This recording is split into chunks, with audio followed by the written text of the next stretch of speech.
Gather round, adventurers bold in the realm where tales unfold. The podcast of heroes, a quest divine, where imagination takes flight.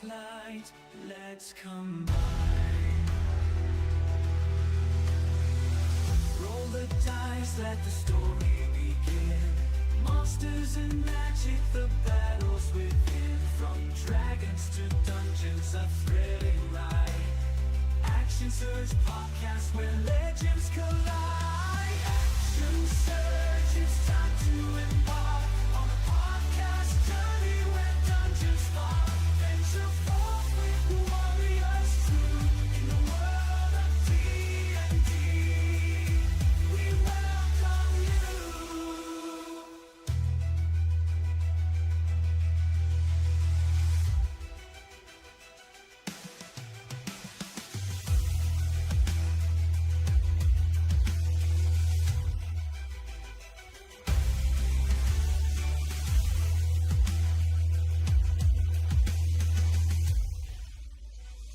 Action Surge, it's time to embark on a podcast journey where dungeons fall. Venture forth with the warriors true in the world of D&D. We welcome you.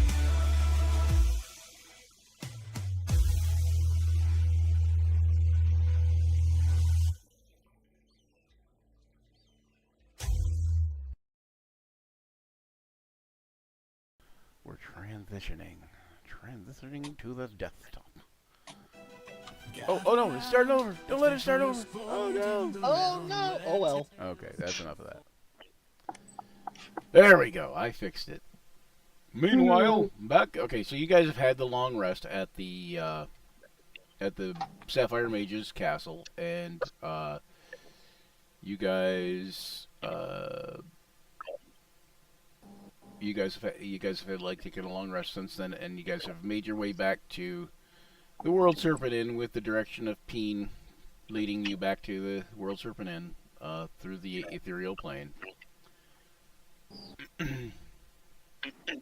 And you guys were gone for like 36 hours, but here it seems like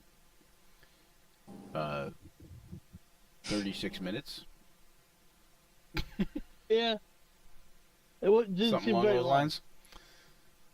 Yeah. Okay. It's like 1 hour. Ours was like 3 or 4, something like that. I don't Yeah, know. one day is an hour on the astral plane. So yeah. Or 24 hours. Wait, no, I don't remember. It's a long time on the ethereal plane, and it's not so long here. Or something. Actually, it's kind of the reverse, right? Because 24 hours, 10 hours would be 10 hours on the ethereal plane would be like 10 days, I think, on the prime material. I think that's what it was. Something along those lines. No, I think it's the reverse because we were worried about how long it would take for the person we sent word to help us with the betrayal. Right. That's why it would be longer on the prime material plane because it took an hour on the ethereal plane for him to receive it took 8 hours, I think is what it was. Or so, I don't know. It took a long time. No, it was 10 hours. That's what it was. Yeah. So 1 hour on the 1 hour on the prime material plane is 10 in the astral plane. I think something along those lines. Yeah, I think you're right. I think it is the reverse. It's a big difference. It is the reverse. Yes, you're right. So yeah. Anyway, point is time passed differently Oh yeah. By a major amount. by a major amount. Yeah. All right. So at any rate, I'm working on this map here. You guys head back to the World Serpent Inn. Yay! Yay! As you guys are heading back to the World Serpent Inn, you guys notice that when you guys get there, it's almost like you uh, barely even left, and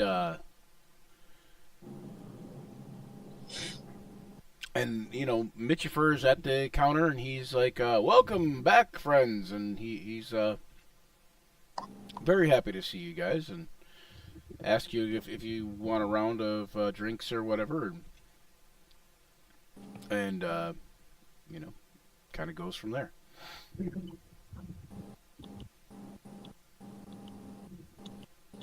Anybody? Anybody? Bueller? Bueller? Bueller. Bueller. Sure, I'll take a round of drinks. I'll take a round of drinks. Okay. So, yeah. At any rate, I prefer when we're fighting. what's that? I prefer when we're fighting. Prefer when you're fighting? Oh, you like to drink while fighting? He says, Oh, "Oh gosh, dang it." Oh, she needs to make a drunken monk. Eddie White, drunken monkey. He says, No. No, I prefer when we're fighting enemies to parts like this in the game because it's more exciting. I have to agree with you. "Oh no, Oh, oh no, I can't believe I did that." sometimes you'll enjoy the slower down times. Trust me. When you Let me play move this long to the enough, GM layer.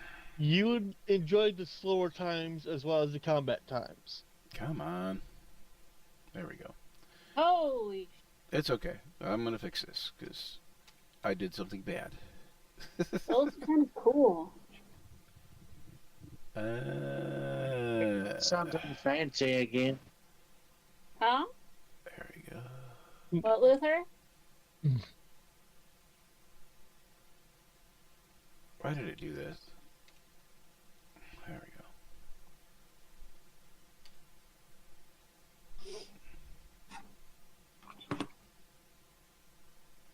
go. Ooh, I need to clean that. Change layer to map layer. Okay, there we go. How do I? Whoa. Okay. I see what happened. That does not make me happy. Oh boy. Okay, I didn't realize I already had a dynamic lighting thing going on for this map. Alright, hang on. Control Hang on to what? Z, Control Z, Control Z, Control Z. Nope, it's not gonna work. Damn it.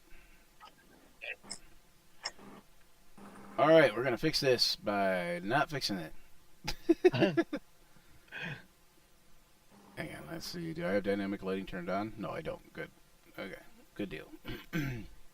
In that case, I can just take all of this and get rid of it. Dang, dang, dang.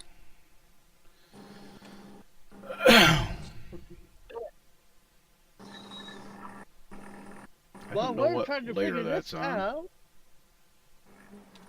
watcher goal on for us is at 10%. Alright.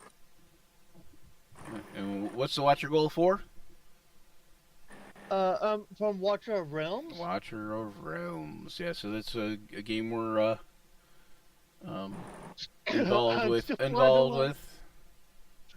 Yeah, I'm just plodding along with it. Could definitely use help. You could use help. But we can always use help. Ah, darn it. Well, at least in there. Alright. But I'm just plodding along, keeping it the way it's going. I haven't really communicated to a lot of people, so that's probably another reason why it's kind of quiet, because I don't speak enough. That's alright. They'll either join or they won't. Yeah, it's fun either way. It's also a good game that you don't necessarily have to communicate, but it does help sometimes, especially if you're planning on the dragon attacks or whatever, you know, that whatever you need to do that is cooperative type stuff. You know, the clan raids or whatever you call them. Okay. All right. So, but anyways, you're back at the World Serpent Inn, having a few drinks. Of course, Mitchifer overhears that Kea, it's Kea, right?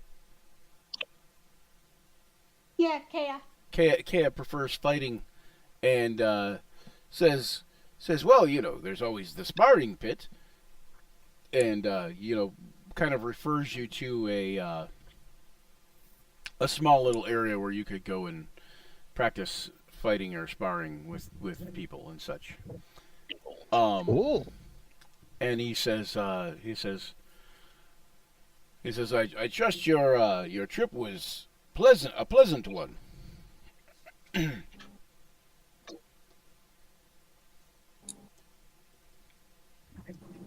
It was interesting.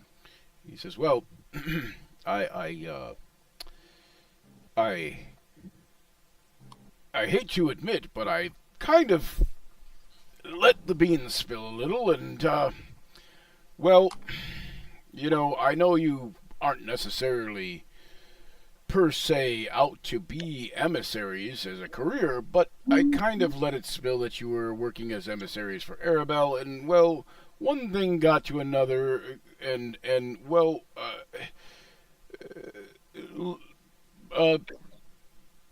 ladies and gentlemen, this is Amir, and this young gentleman comes up, young-looking gentleman, with a big mustache, and he's wearing. Sorry, pause. I'm not seeing any of our characters What? on here. What? I'm not seeing any of our character tokens on here. Nope, they're not on there. I'm still messing with the map. But you can put your character on there if you want. That would be hard. Why would it be hard? I don't know how to do that. Then how do you know it's hard? You go over and You drag the, your character to the. You can drag your character to the map. yep, journal and find your character, and you just drag it and drop it.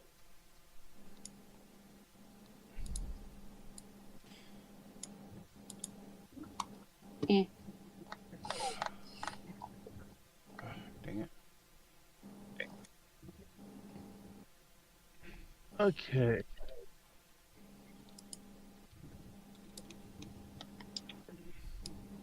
There, that should be about right. So hang on, I'm gonna been We messing have with 20 stuff. members. I got it messed up. There we go. In our guild, we have God 20 members. dang it! Okay. Being distracted. It's Sorry. irritating.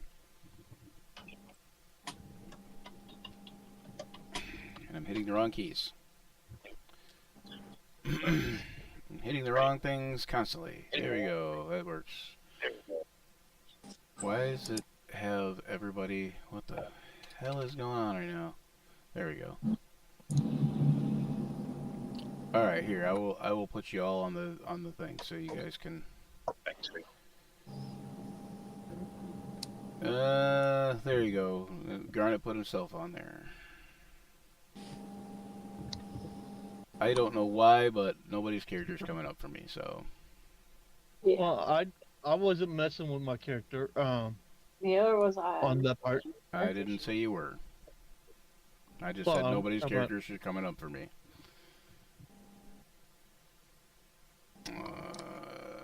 Which means what?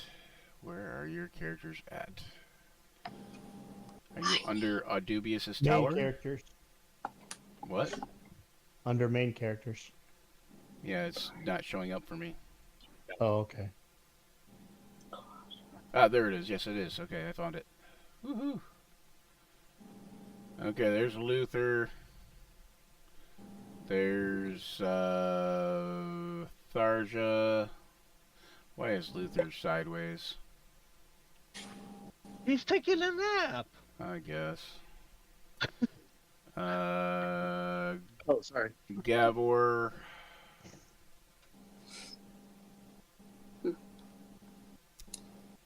Garnet's on there. Sebastian's on there.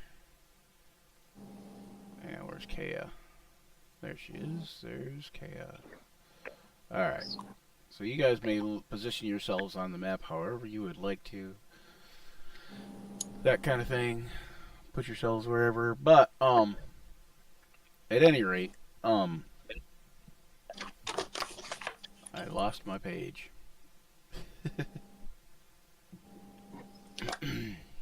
Oh, how embarrassing! How embarrassing! The DAM lost his page. Well, you Got know, it. Chowder, because I'm the please. okayest DM. Oh, so you cannot- win. You cannot strive for this level of mediocrity. True. Sometimes it just comes naturally. It just comes naturally. Alright, so, where were we? Oopsie. We were at the bar, having some meeting- drinks, Yep, meeting the what's his name? and you were meeting Amir. Yep. One second here. Up.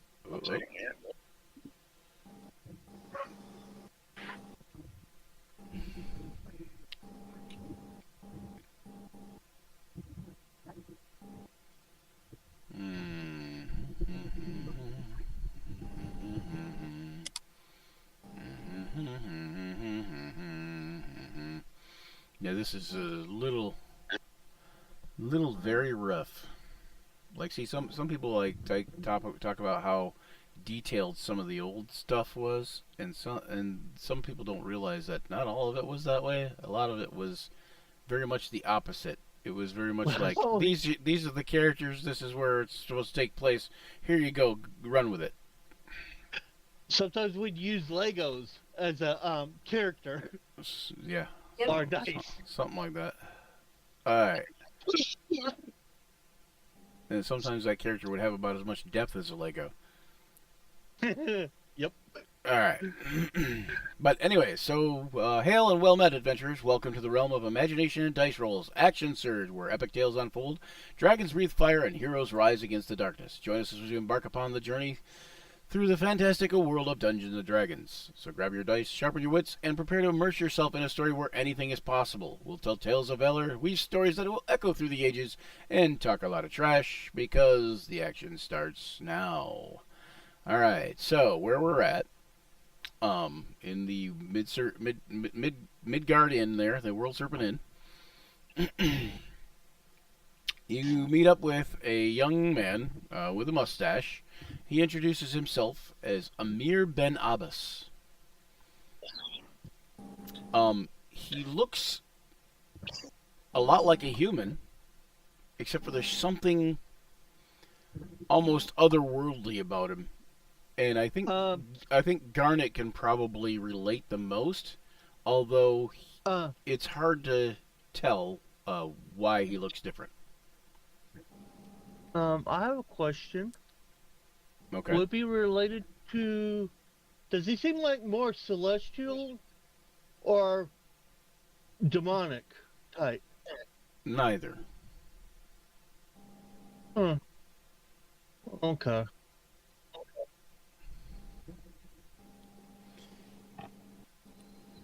Can I do a nature check to see if I can figure it out?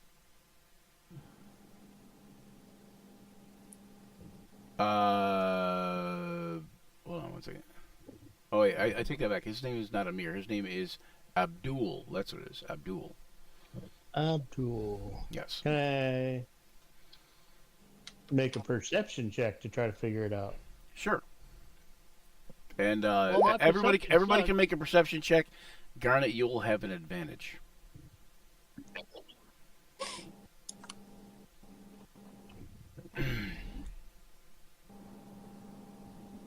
They're 22 and a 19, so 22 is a high one. Okay.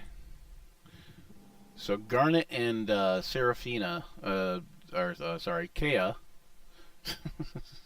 James. James got a negative 998. He can't perceive anything. Okay. He can't perceive the snake in his boot. What is your wisdom modifier? 3. And then what is your Jeez Louise. What is everybody's proficiency bonus? Mine's a 5. Are you proficient in perception, James? 3. No. I'm proficient in. Okay, James, your proficiency yeah. bonus can't be a 3 if John's is a 5. You understand everybody's proficiency bonus is going to be the same. Mine's a. Oh, my proficiency bonus. Sorry, is a 3. It's got to be. Okay. Yeah, it's 3. I was just going to say, I don't think it's a 5, but... No, I'm proficient in it. Shoot me now. No, sorry. I'm still waking up. Me too. Just don't make it Me easier, too. though. All right. So, anyways, so James, you got like a 3 and a 3. That's what you're saying. Yeah. So 6. So it'd be you got a 18. Or sorry, 17 total. So. All right. So.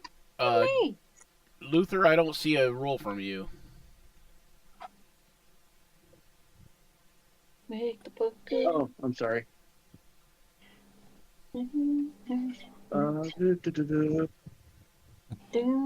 Just a perception check.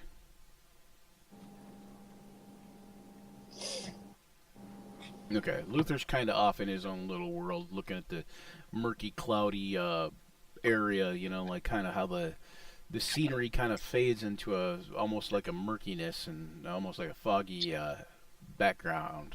At any rate, however, Garnet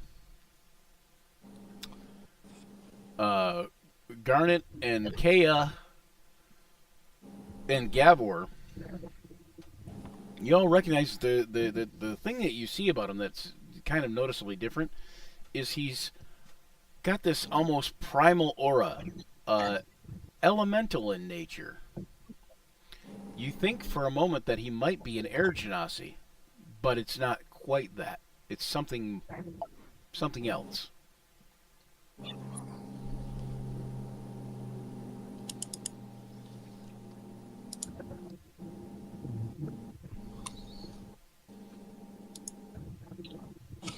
Realizes too, she got a 23.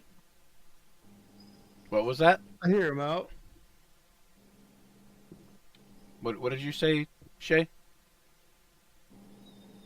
Barger realizes too, she got a 23. No, she got a 15. She rolled at advantage. It wasn't an advantage for her. The first roll with the +3 is hers. Also that +3. She didn't say she was guiding herself, so the +3 doesn't count. But 15 is what she would have normally. Yep. All right. So, You pin it over here. is anybody going to ask about his elemental nature? I will. Garnet will. Garnet will say, you seem to be possibly a cousin of mine. We share some elemental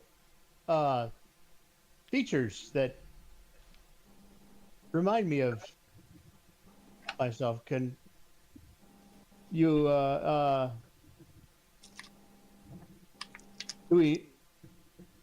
let's see how I want to put this. Am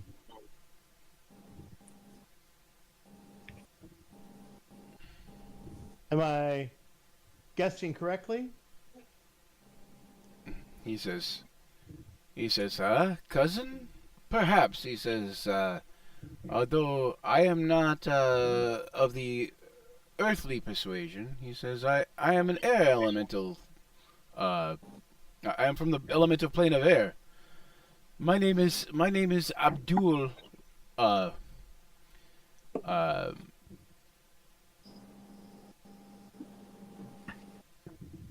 Hang on one second. Abdul Ben Amir, and he says, I am the son of the Amir Ben Abbas. Well, hopefully this is a good meeting, and it's a pleasure to make your acquaintance. He says, I have heard Let's- you are emissaries, and Uh, I have heard that perhaps you could help me with a problem of mine. well, let's take one of these booths where it's a little more private, and let's discuss what your problem is, and let's see if we can help.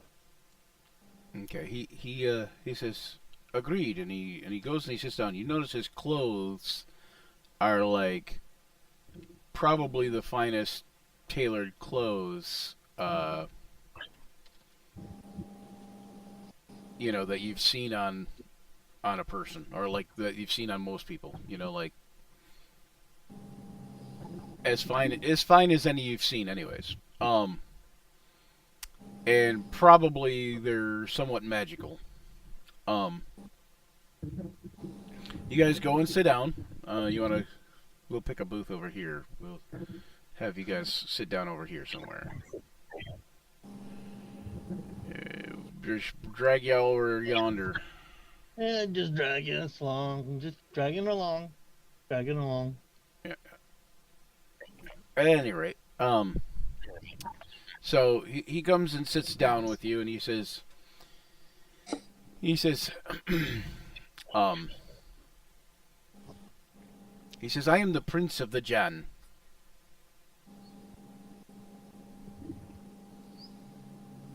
He says, my father has been kidnapped. The abduction occurred only 5 hours ago. Me and my father, Amir Ben Abbas, were traveling through the elemental plane of air to warn a Jinn Caliph about a threat to his people. Ben Abbas had heard of the sorcerer who planned to enslave dozens of Jinn in magic rings, and as Jinn are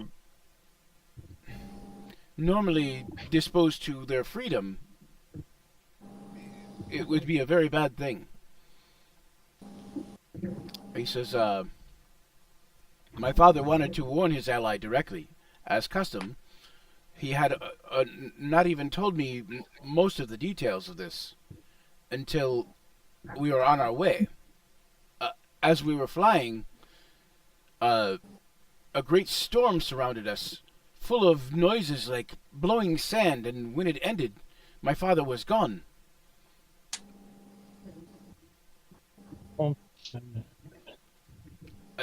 I found this camel bone, and a magic mouth sprang from it, saying, "Time is short. You may gain the release of Abu, or you may plan the funeral." I know nothing of this Abu except for that he is an enemy of the Caliph.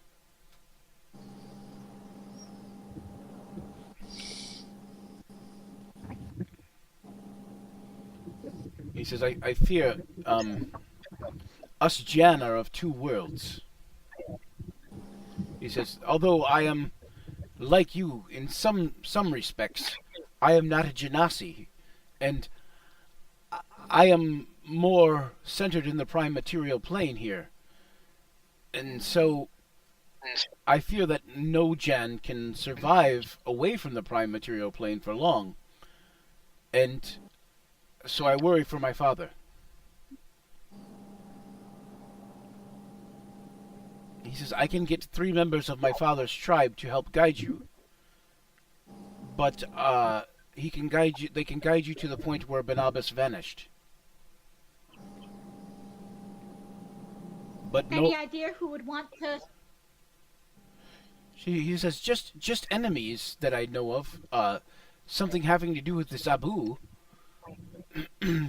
He says, though I'm not that familiar with who this Abu is. Just an enemy of the Caliph that I know.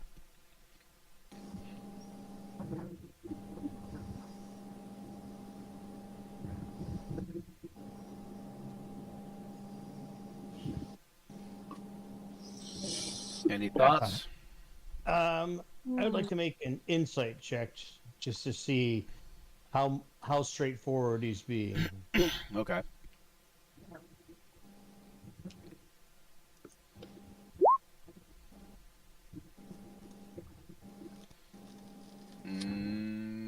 one second. It's taking a minute. 19. You think he's being pretty straightforward. You feel like he's probably, as the prince, he probably doesn't have a lot in the way of practical knowledge. Right. And as the prince, he's only so knowledgeable of certain things going on with his father and his father's kingdom and that. Okay. I say, I'll say, give us a minute to talk it over amongst ourselves. He says, I can offer you both this carpet and this broom if it will help. I say, I was going to say we don't have any way to fly, so we're going to need definitely a way to fly. But also, it sounds like what we may also need some other equipment. But let us also talk this over amongst ourselves real quickly. Okay. What do you guys think? Well,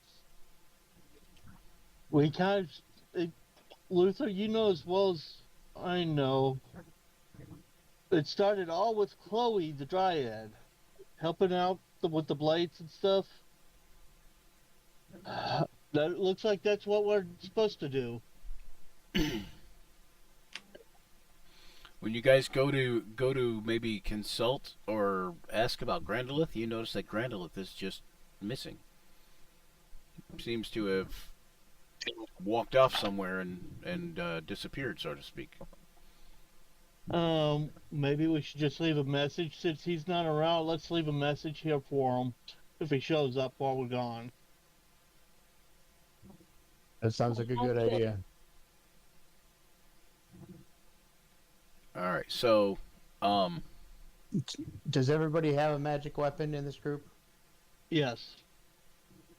I believe so. Okay. Yes, it's something that off for your head type. I think Luther has one of the most powerful magical weapons in the game. Yeah, I know Luther has a magic weapon. You gave me the moon blades. Yep. Yep. All right. I was gonna say I need some kind of magic weapon. I have my bow, but that's only because I give it a magic plus because of my artificer ability. Right. So, the magic carpet. Hang on one second.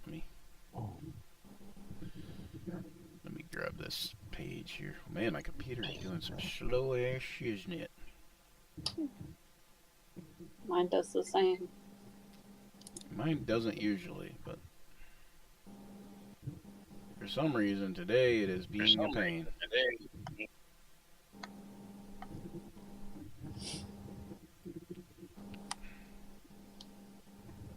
Hold on one second. Quit. Exit.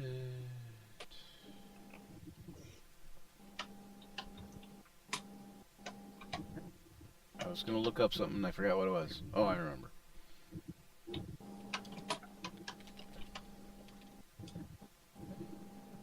Oh my goodness.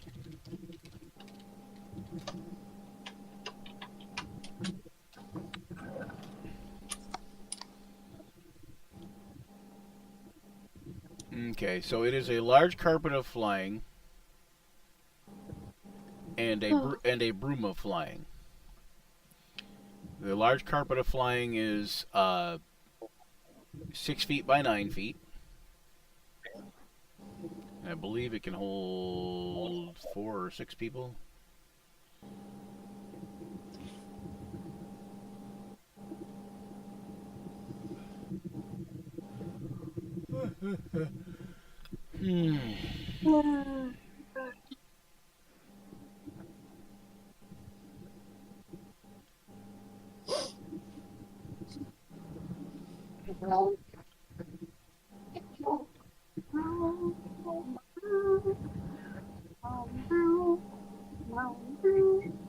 at any rate, so it can hold 800 pounds. So yeah, and then there's a broom of flying. I think I should do the broom of flying. My opinion, but it's think- up for everybody else. I think I- we should discuss who. Luther should do the broom of flying. What was that, John? Well, think Luther Luther would be should one do of the the broom of heaviest of us. flying. I think he should get the Hold on, right. everybody talked at once. I think Luther should do the broom of flying. That'd be He's- funny. He's going to be the heaviest single character, and Oh, we're going right. to have a lot of weight on the carpet because we have the steel defender on the carpet. Okay, and what did you say, Shay? I said basically the same thing. Okay. All right. Yeah. And probably 2 people could probably fit on the broom. Me and Shay can fit on the broom. No, I was thinking Luther. I kind of agree with Luther on the broom. Luther and Sebastian on the broom. I don't think Sebastian could be on the broom. What's that? I don't think Sebastian could ride on the broom. Why? He's a bear. And I mean, he's not really a Is he bear. he's shaped like a bear. Yeah. I just don't think he could sit on a broom. He's probably about the size of the broom. I maybe he's medium size. Yeah, that's true. Luther's but- medium size. And I don't think he can sit up on his, like. I mean, I guess he could sit up on his hindquarters. He doesn't have to be on his hindquarters. He could be on all fours. Okay, here. Lay a broom on the ground. Lay a broom on the ground. Yeah. Could a bear sit on a broom on the ground? Yes.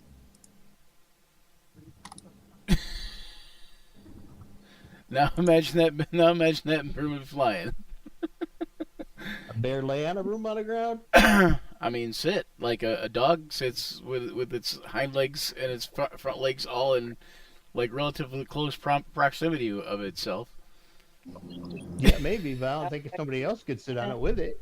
That's true. That's true. Luther might not be able to fit on it with the bear on there. Luther's riding the bear on the broom. This one. Oh gosh, giggity. Hey, that's All right. So all right. So Luther's on the broom, and the other 4 of you are on the carpet. Or no, there's 5 of you, 5, including the bear, yeah. right? Yeah. Now somebody else could ride with Luther on the. Do you guys have a bag of holding? Yeah, You could put the bear in the bag of holding, that's true. because probably won't have enough room for you all on the carpet either if the bear's on there too, because he probably weighs almost the full 800 pounds by himself, I would think. Yeah, that's probably true. Meow. He's mostly metal, so. Metal. What if the broom break? On the carpet? Maybe. I don't know why the broom would break on the carpet, but maybe. Anyway, so okay, so are you guys in agreement then? Is that what you're saying? yes. Yes, but I'm going to ask him if he could supply a magical scimitar before we head out on our quest. He says, I can provide something. And Okay. he says, one moment, and he walks over to two guys that look like basically their dresses. They look like kind of like palace guards.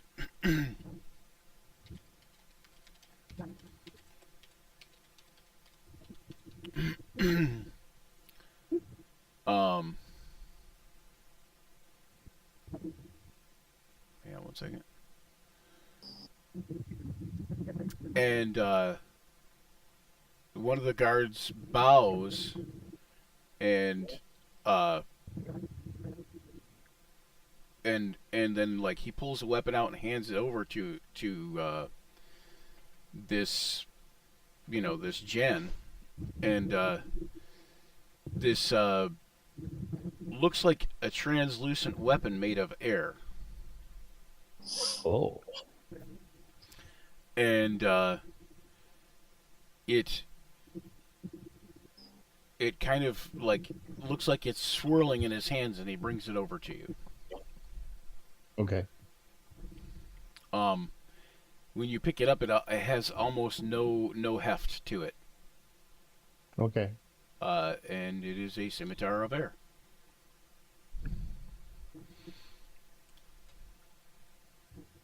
It also, let's see, hold on one second here.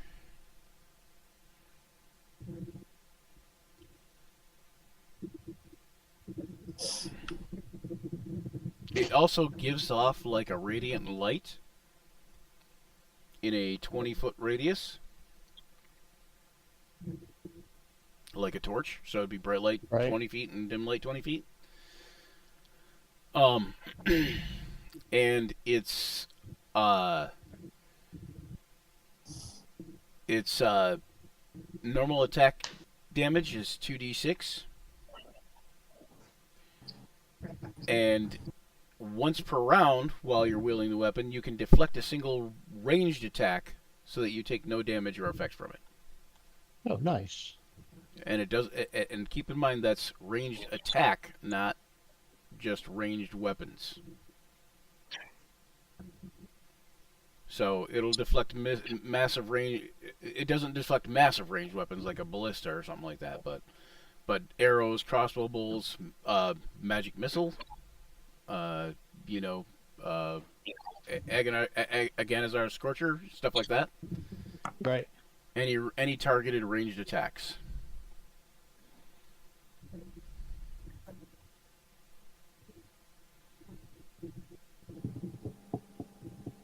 And it is the Scimitar of Air. I am having all sorts of computer issues right now. I don't know why. Of course I am, because why wouldn't I? You're the okay as DM. Right? Alright, so he explains to you, he says, I'm afraid that as I've said, that my father will be harmed just by being on the elemental plane of air for a prolonged period of time. He says We're ready to go right now. he says please follow me this way, and he takes you through the maze of doors that is the World Serpent Inn, and leads you to a door and has you walk into the door. He says, as I said, the abduction only occurred 5 hours ago, so I believe you have probably around 40 hours before he will be harmed in any significant sort of way.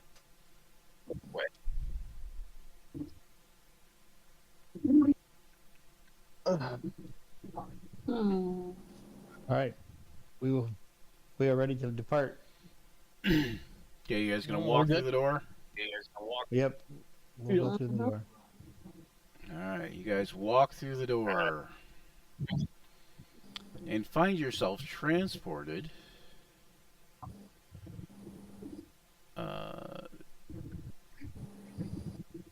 to an azure sky. A palace of white domes hangs suspended 2,000 feet ahead. Oh, hang on. There we go. Maybe. Oh wow. Beautiful.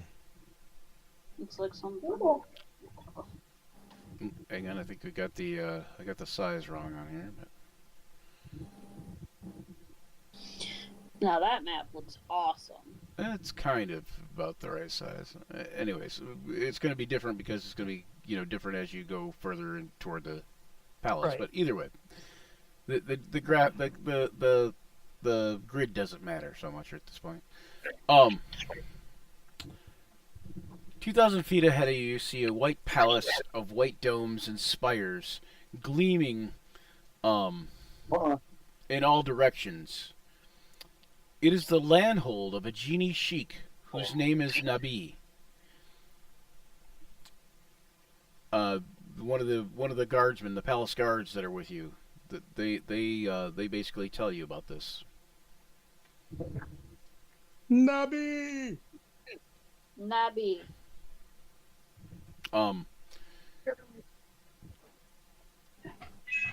The palace of guards kind of instruct you that you guys should go to this stronghold, this genie landhold,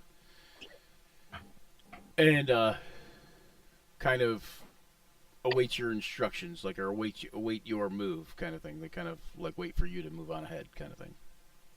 Are we in the middle of the air? Yep. And What? they seem to be just kind of flying. Right. Did we walk out with the carpet and on the broom, or did we fall a little bit? You We walked got out. You walked situated. out without the carpet, and you feel yourself kind of.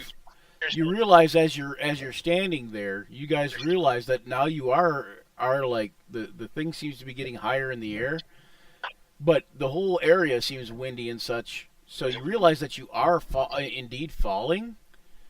But you look down and all you see is air, and you look forward and up and all you see is air and clouds. You know, like you're not sure how far you could possibly fall and still not get hurt. I'm doing one of those numbers. So Hold you on to guys, the carpet, everybody. Does anybody know how to Yeah. work this thing? yeah, and then you realize Fly. that perhaps the two palace guards that are with you, telling you this, yelling over to you, you know, like this is the palace of the genie Nabi. You know, like you realize that How do you when work this thing? you realize that they weren't really actually flying. It just kind of looked like they were because they're used to it, and they were just falling with you guys because they decided that you guys falling was the normal thing to do. He's like, just unroll the carpet and sit on it. It'll be fine. Okay. So, Sit on it. Okay. okay, we'll do that. Alright. Hey, Luther, get on the broom.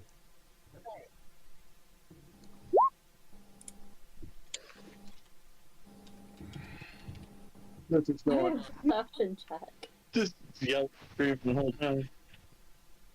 Okay, we're sitting on it. Now what do we do?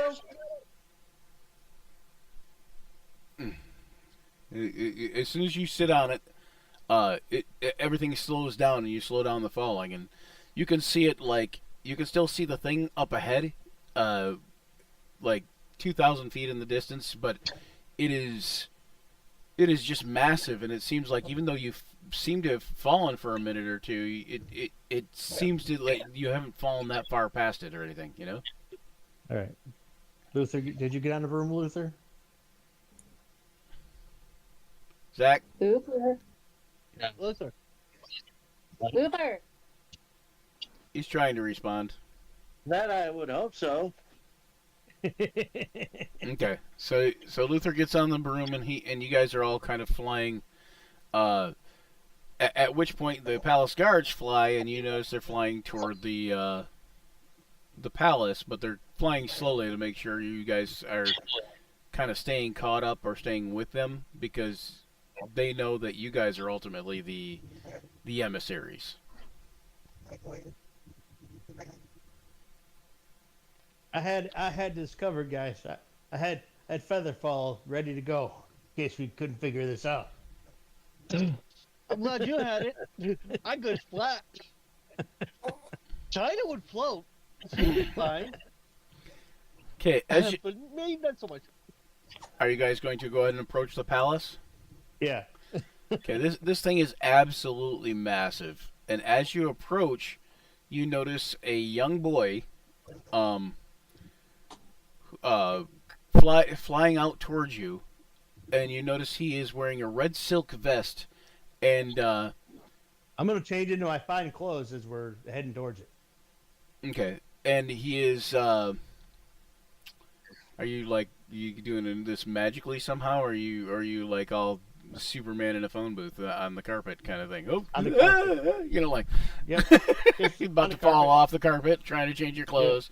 Okay. I could change my shirt while I'm sitting down and then just, I've changed driving a car before. Yeah, but your character hasn't. No, I hope your character hasn't driven a car before, actually. But if I can change I think driving a it's car, my character can change flying a carpet. He's Doesn't more take the dexterous than I am. It doesn't take a license either. I like the whole entire. okay. Anyway, the young boy approaches you. You notice as he approaches and gets closer, you notice that he doesn't seem to have any legs, and it's just like a swirl of air where his legs would have been. Oh, it's that Marvel character that could get big that used to fight Gigantica. That was DC, but yes, Oh yeah, the DC character. that wasn't the big guy. That was a different one. Oh. That was you're thinking about the Native American guy that went Electruck and got bigger. The tornado dude was Super Samurai or something like that. Yeah, he wasn't the one that got big. No, Oh, I can never remember the guy that got big and fought Gigantica. it was the Native American Oh, guy. I always loved Apache him, Chief but is never- what his name was. Oh, Apache okay. Chief. Anyways, Sorry. Anyways, so this guy, this young boy says, he says, "Greeting, I am Umas." He says, "My sheik invites you to dinner, and to join him at a feast at his table." Thank you, Humas. Greetings as well. You also all realize you are super hungry all of a sudden. He says, go ahead. Where's the food?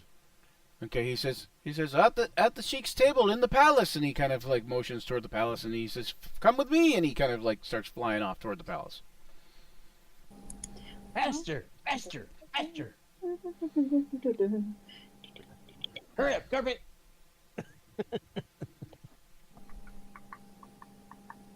Mm.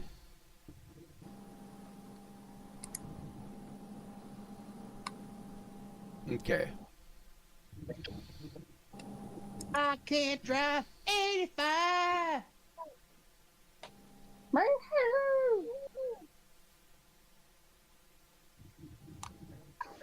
Okay. As you arrive at the palace, Mumas says, "Ah, you are here for wonderful rewards."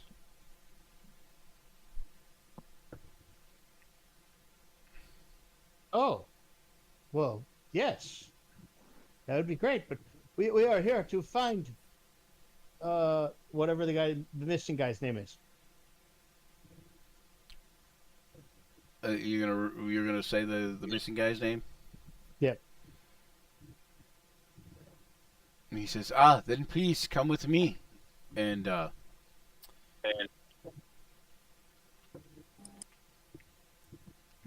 We will follow him. he leads you to the place, and he leads you to the place where the feast hall is. Yep. And as you enter there, you see a rather large Jean at the head of the table, and he says, "Nabi, these people are after Ben Abbas." And he says, "Ah, really?" He says, "Perhaps then you have come to the right place."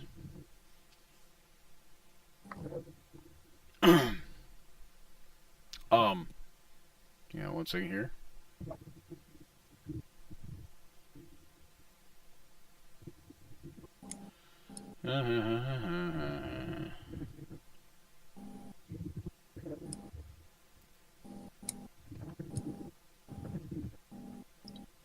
One second.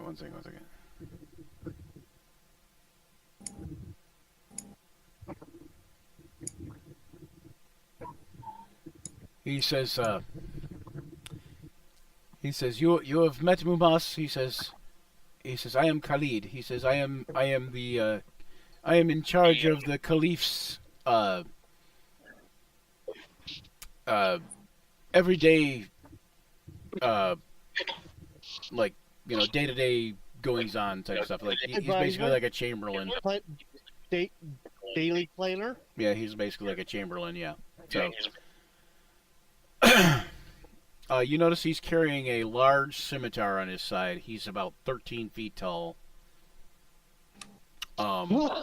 When you guys get in the palace, also the boy, the air turns into legs, and he's walking around on legs now.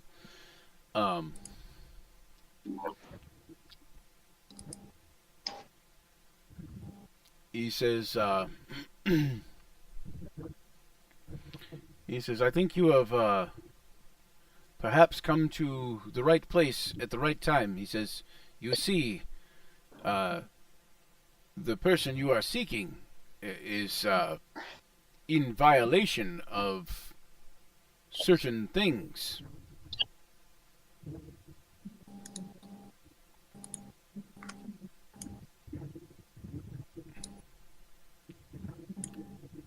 What has he violated? He says, he has imprisoned Abu. He is complicit. He is complicit with the Caliph, and the Caliph has imprisoned Abu wrongly. Why has he imprisoned Abu? He says, we know not why he's imprisoned him, but we can pay you handsomely to go and retrieve Abu.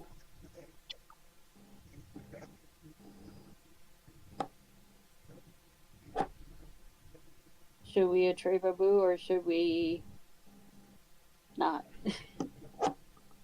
So, we need to retrieve Abu to get and say whatever the guy's name is. Is that what I am? The Ben Abbas? Yeah. He says, forget about Ben Abbas. He says, we will pay you handsomely to go and retrieve Abu. But we are already being paid to find Ben Abbas.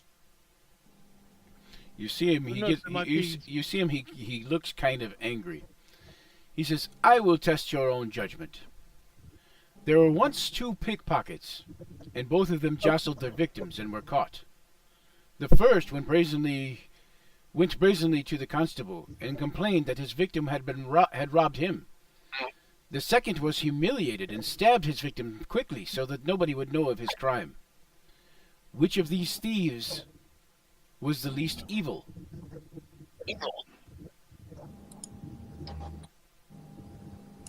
Oh boy.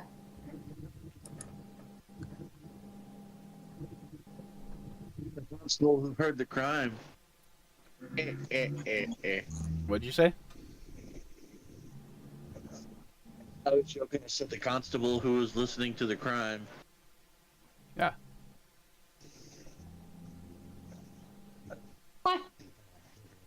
Why should we believe you over the prince?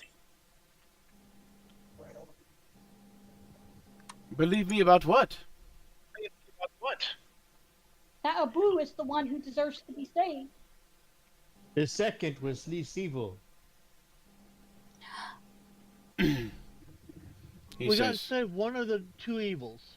he says, thou art right, for he knew shame and might yet change. Emulate that thief. But if we're right and we find them both, it's a double win. That's right here. He says, listen, you will forget about Ben Abbas until Abu is safe.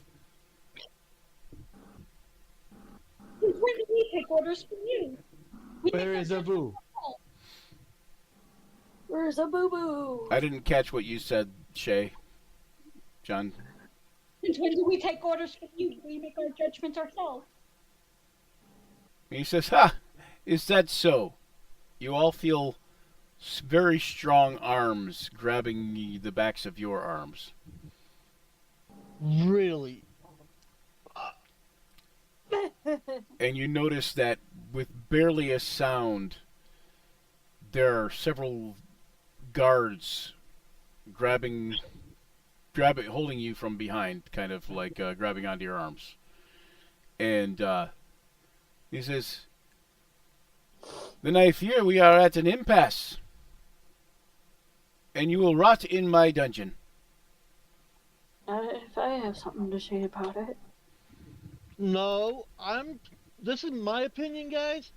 We should look for them.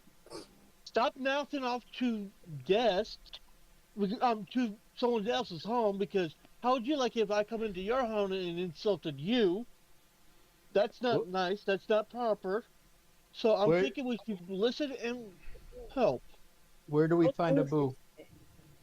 He says he is held captive in the Caliph's palace. Okay, where's that at? He says, "You are in the elemental plane of air now. Just go forth and think of the palace, and you will get there."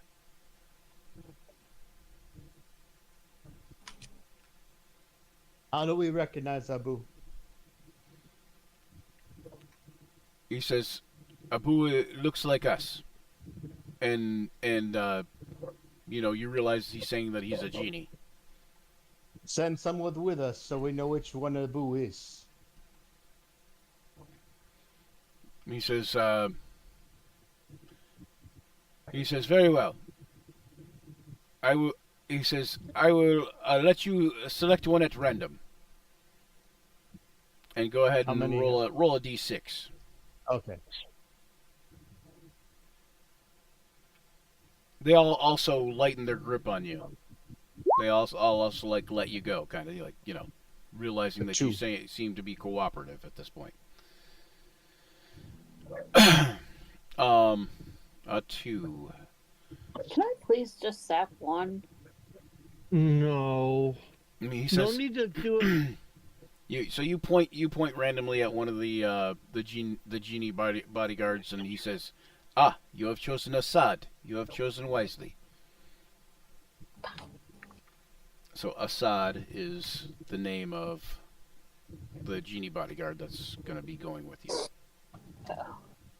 Oh boy. Why is this? Okay. I see what's going on there. There we go. Much better. Much better. And then this side too, maybe? Nope, doesn't fix anything. Okay, good to know.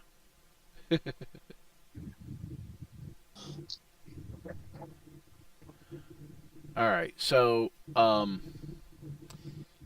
when you choose Assad, as if from thin air, a large chest appears in his hands, and he sets it on the ground in front of you.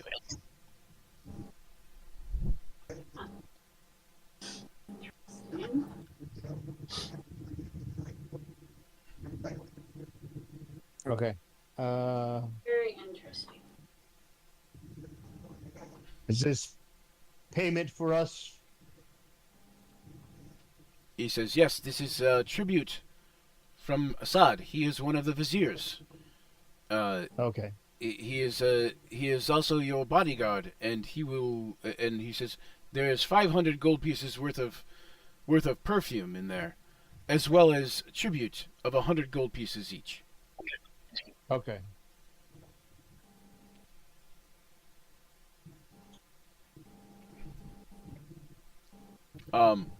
He says you can get any of the viziers to also approve most reasonable requests by offering tribute to them worth at least 100 gold pieces. So this would be also six points of tribute that you could offer to a vizier to help perhaps influence them into helping you get what you need.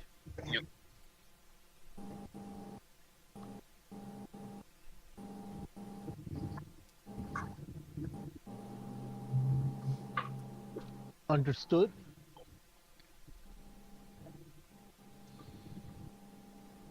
Okay, so um are you guys going to um are you guys going to have a meal with the with Nabi? Yes. Okay. It'd be rude not to accept the offer. Okay, you guys, What was rude was the way he tried to force us to accept it. that's true. It was rude. That is. He was But very I he was also very kind of rude, but he's also in fairness, he is also used to getting his own way in his own palace. So, you know. Well, and it is his home, and we gotta be respectful. But he- I'm just But applying the it was Dwarven kind of logic. rude. Like, It was kind of rude, and you do know that the person he's talking about is the person the Abu was the person that the prince warned you about. So essentially, this guy's with the enemy team in a way, in some way, shape, or form. But you guys are going to have dinner with them, right? Yeah. As you guys are having dinner Surprised. and talking small talk and asking about the elemental plane of air and stuff like that, you guys can all make persuasion or deception checks if you would like, whichever works best for you, in order to glean pieces of information about the elemental plane of air, if you would like, or other things. Even perception checks I would allow too, possibly. My perception was lower than my persuasion. Well, you don't get both. You only get one. Okay. well, either way, persuasion. and I fixed up my perception thingy. Finally, Oh, good job. All right. it took a while. It's okay. It'll be messed up next time we play. Ranking. What was that? Hopefully not. What did Luther say? Luther wants to challenge a low-ranking guard to arm wrestling. Oh, jeez. That's Luther for you. All right. Let me May see if I I can. put lightning up Luther's butt?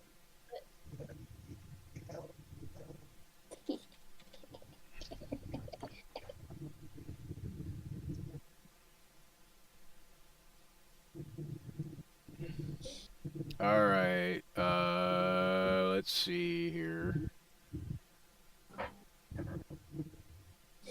Go, Luther! I think I know why I'm rolling so bad. Why? I'm a dwarf. I'm not used Whoops. to having my feet off the ground. I'm a what? You're a what? A what? Luther wants to throw him out the window. No, This is stupid. it just kind of dawned on me because I was rolling pretty crappy on everything. Then I realized, wait a second, he's used to being on the ground or in underground. He's in the air, so maybe he didn't think this through. Everybody. All right, Luther. A cat. One of the guards.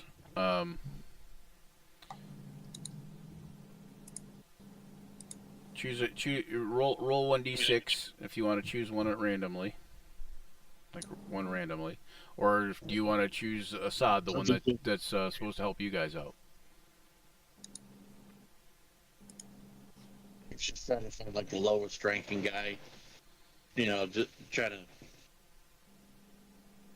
half put on a show, half mess around. So he's not really trying to anger potential allies. Yes. Okay. So go ahead and make a strength acrobatics or not acrobatics, strength athletics check.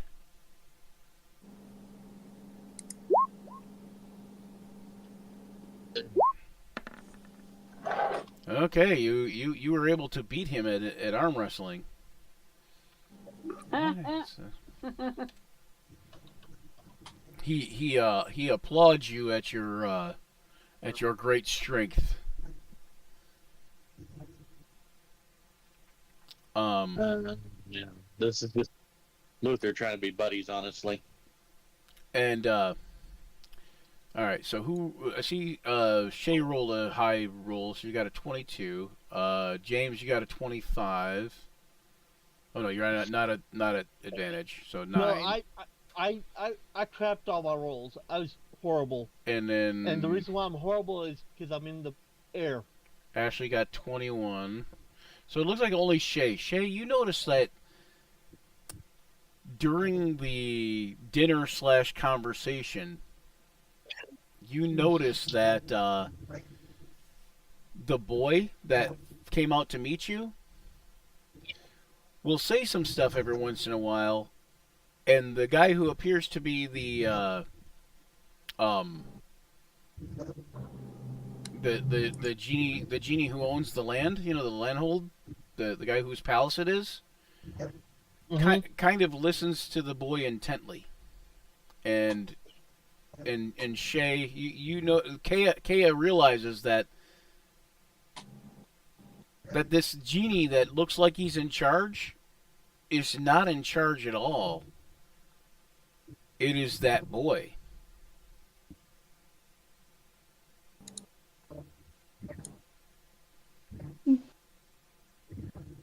Okay. Are you Let me going? think for a minute. Are you going to share any of that with your friends quietly? Yes. Okay. So then you all know that. You all know what Kea knows.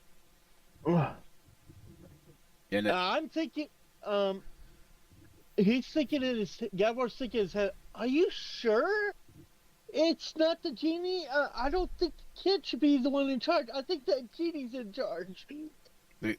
Yeah. Because of my bad rolls? yeah, well, you wouldn't have. I was gonna say in your head you might think that, but nobody. You don't have telepathy. I don't think going on. So No. It's just a little bit. so of nobody food for else thought. nobody else would be privy to that thought, really. That's true.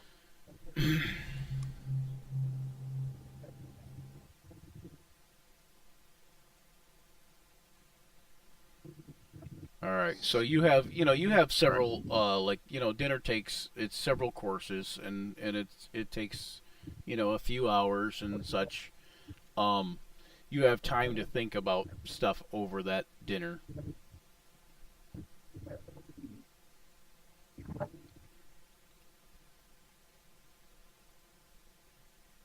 You realize that part of the reason from I will also say that did anybody else roll any kind of high? Actually, you got a 12.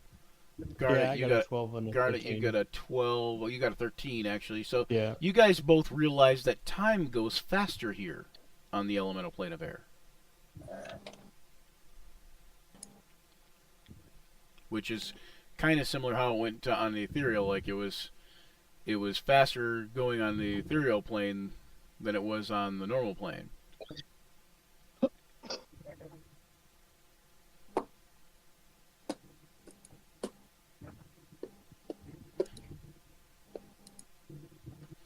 But it's not quite as fast, but as it was on the ethereal plane, but it's probably like for every hour, probably double that time goes by.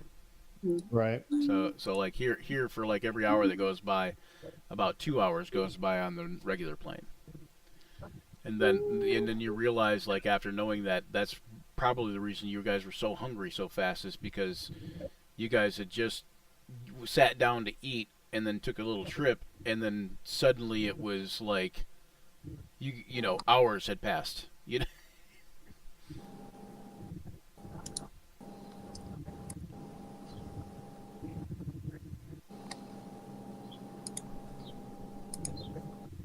So, anybody going to act on that information? Of what she told us? What's that? Does anyone have high investigation? Let's see. I'm gonna check mine. I'm saying this. I have 0 for investigation, but I'll try. 10. I rolled my investigation as a joke. Even though I did worse. I will say we should probably either head to our next destination or get some sleep soon, because it seems like time is doubled here. So we will need to keep an eye on our sleep schedule before we get exhausted. Slipping into the future. We don't want to overrun our systems. I also don't want to leave myself vulnerable without knowing what's going on.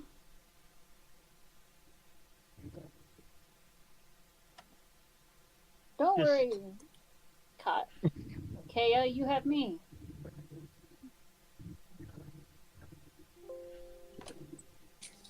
Well, we shall take turns of staying awake and sleeping.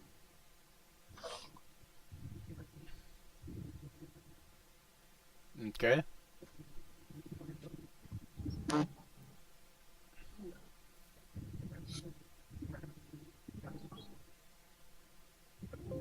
I think Luther's trying to say something.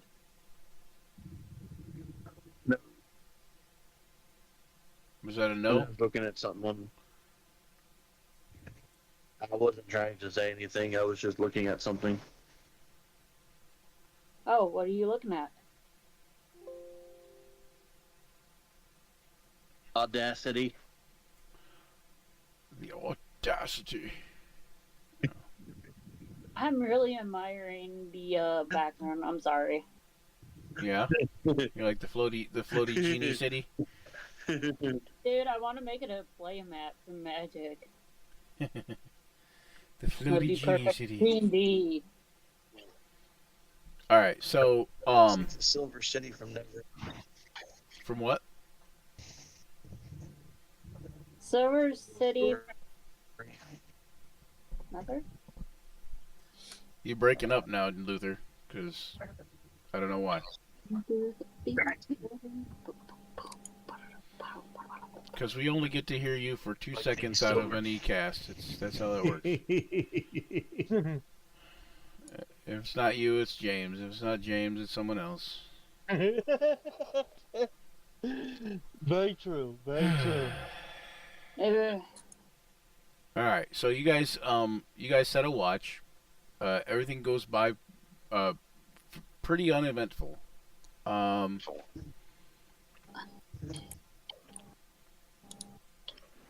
They're looking around the area. You're essentially looks like you're at the head of a thundercloud, and you guys see great tents outside in the courtyard, and the great tents are forced into rigid shapes by gusts of elemental air. There are genies. There are jinn everywhere.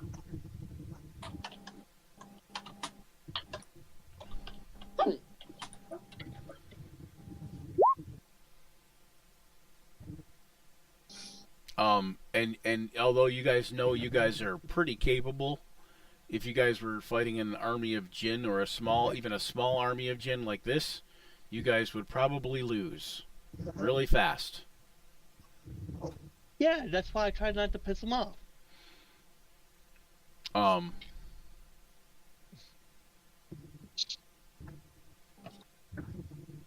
So yeah. All right, so we'll take off first thing in the next, first thing after our long rest, I guess, Okay. to the palace to go free Abu. Now, what is it that the viziers with the tokens or whatever with the Yeah, viziers? it's just. The viziers can be basically you can offer requests from the viziers. Like you can not offer you can request things of them. That's what I'm saying. And they'll basically try to fulfill any reasonable request. And they will basically try to fulfill any reasonable request by a sort of bribe of about 100 gold pieces, if that makes sense. Okay. Makes it a lot easier.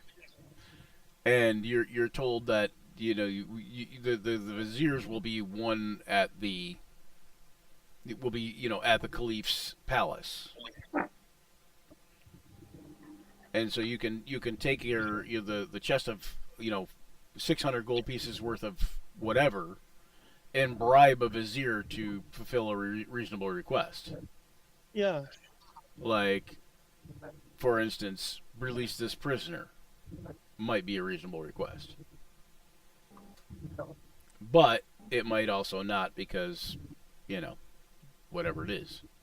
But whatever you can't get with 100 gold, you might be able to bribe with 2 or 3 or the 5 or the 6. You know what I'm saying? Like, For 1,000. it works how bribes work.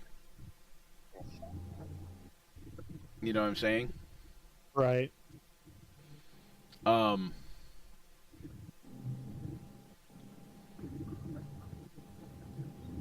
Still question whether freeing Abu is the right thing to do with people like this asking. We're doing.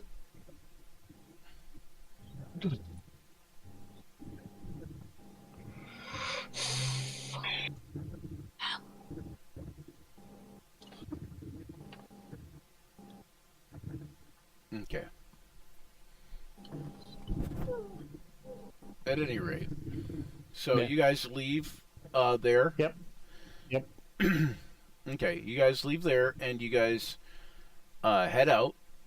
And you guys head toward the Caliph's capital. Yep. And as you approach the Caliph's capital, you see a similar sight, but rosy mists drift from the Caliph's palace, like a sunrise which never ends. A curtain of elemental fire surrounds this pocket of earth.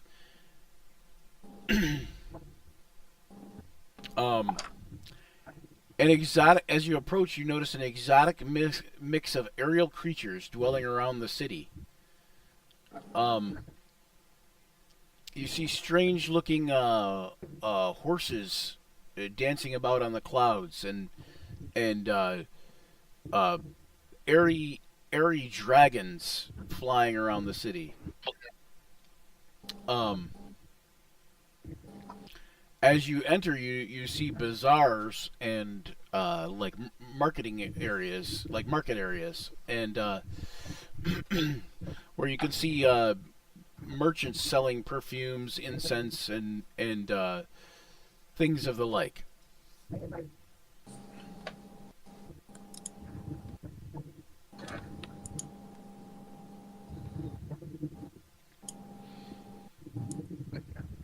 As you land, Assad says, I think that our best bet would be go to see the vizier of my namesake, Assad. And he says, but you can pick any of the viziers, and we can try to go that route. He says, but no vizier recognizes the pronouncements of another. He says, or we can try to evade them altogether.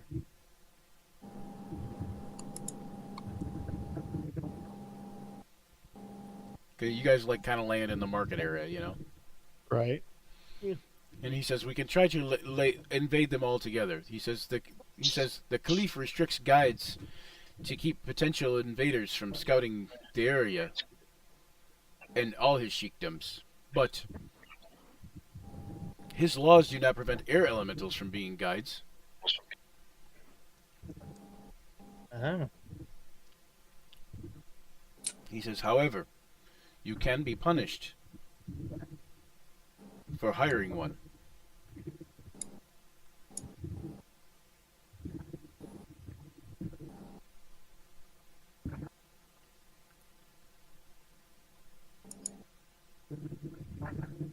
He says, I do not know my way around the city. He says, I am from Nabi's landhold, so...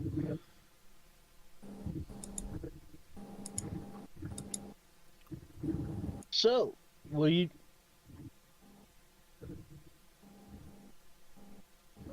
So, what do you think, Mr. Luther Garnet? Alia? I think we should see if there's any way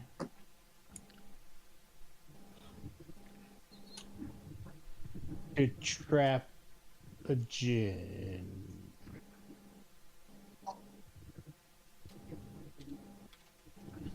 See if there's anybody selling anything to trap one.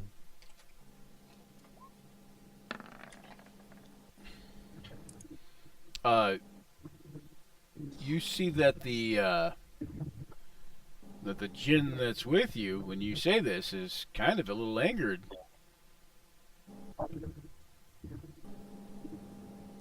What are you trying to see? Like, how are you going to see about like if there's a way to do it?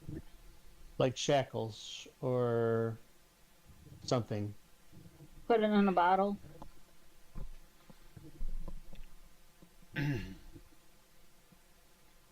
I want to go to a shady, almost black market type area of the market. Okay, you make a I guess make an investigation check or a perception check.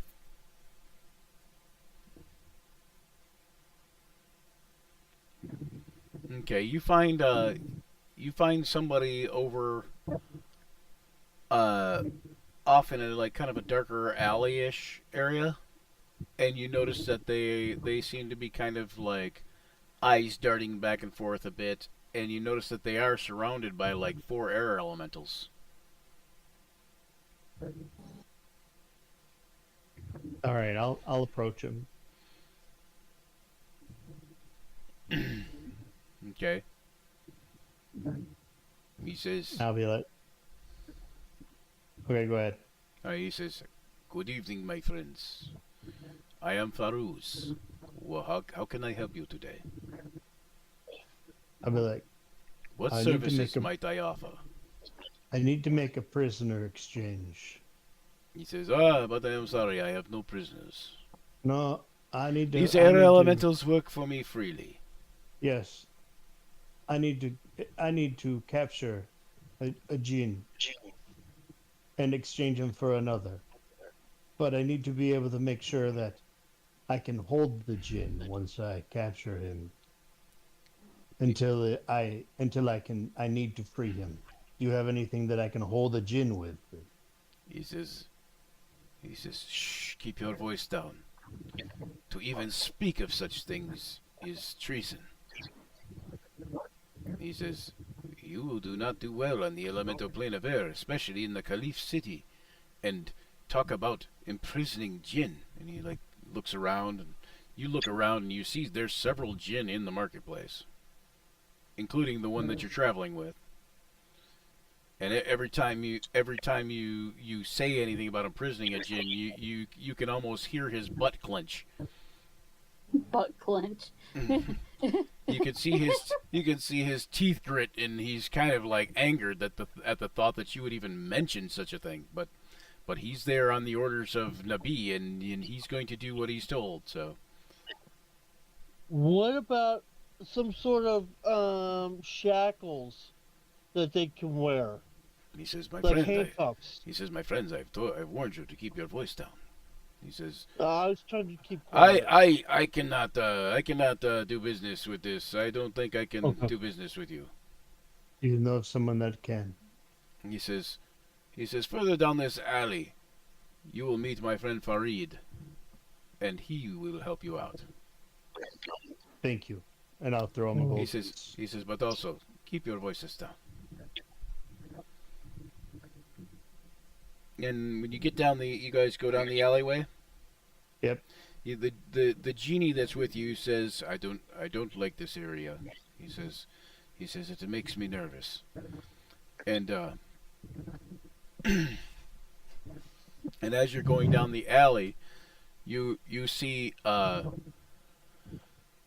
young, what appears to be a young man, like a real young man. And upon closer inspection, you notice it's actually possibly a lady. And but all covered and just wearing like, just like you can see, just like the face mostly open, and Okay. kind of just like motions for you, like to follow her into yet another alley off this one. Okay. I will. I'll tell the gin or whatever. I'll tell him if you are feeling uncomfortable, you can stay outside, and we'll meet you when we come back. He says, he says, it is my job to watch over you. Assad will do his duty. Oh. And he kind of, speaks himself in third person there, but he follows you. When you guys get into the alley, the young man slash possibly woman pulls you aside and has a really soft voice and says, "I am Farid. Farouz told me that you needed my help." Yes. You notice her eyes are like a wispy blue, and you can almost feel like air flowing off of her. And she smiles at you and she says, "Cousin," and she hugs you. Ah, cousin. She says, almost anything can be a shackle to a genie. And she looks up at the one you're traveling with and says, "Genies fear imprisonment." She says, "I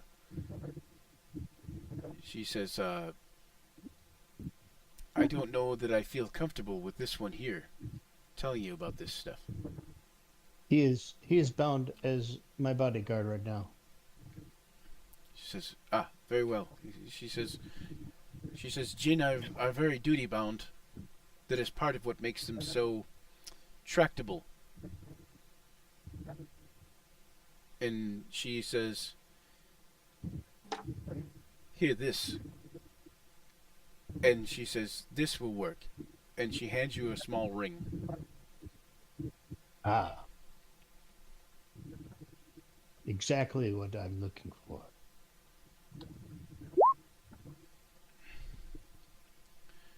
She says, if you get the genie in question to hold it and say their name, then perhaps you can trap him to the ring. Or her.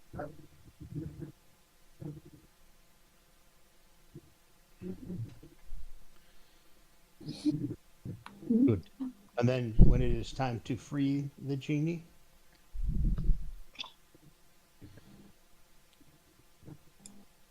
She says the wielder of the ring must free the genie if that's is what is wished. okay. I need to free somebody, and in order to free them, I have to free somebody else. She says it's just like Aladdin, where you rub the lamp. Oh no. I kind of figured, But anyway, so no. But yeah, so basically it's like a ring of genie summoning. Yep. But there's no genie trapped in it.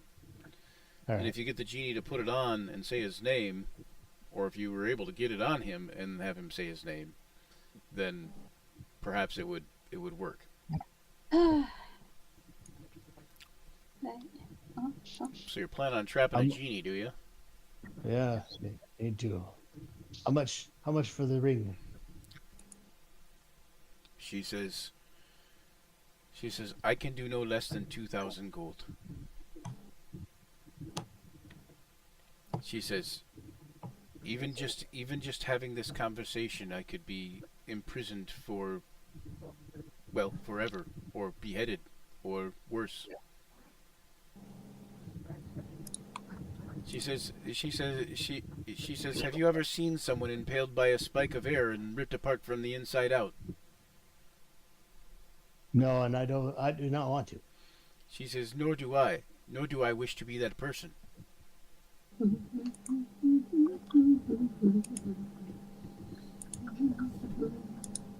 And Sergeant, you know better than anyone else here besides me.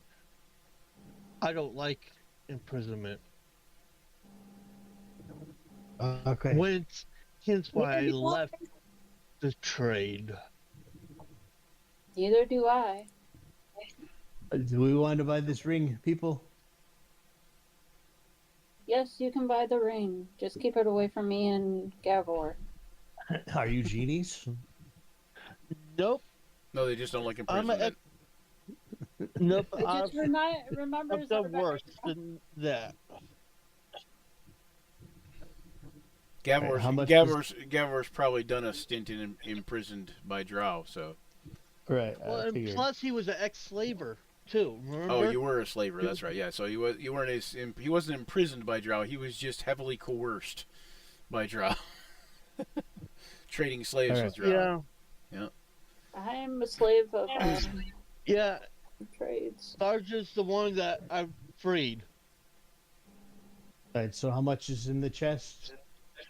It was 500. It's 500 gold pieces worth of perfume and 100 gold pieces loose. All right. So that's 6. Now you keep in mind if you spend the gold, then you only have whatever gold you have to bribe viziers with or whatever. But Yep. Okay. you Or may we have a can all different pitch- plan by imprisoning the vizier. But that's neither here nor there. So All right. Either that, or we could all pitch in 500 of our own. 1, 2, 3, 4, 5. That'd be 2,500. Yeah. Or less than that, because she only needs 2,000. We can do that. All right. So it's 5 divided by 2,000. 2,000 divided by 5. Yeah. It's 400. Yep, 400 Okay, each. so everybody pitches in 400.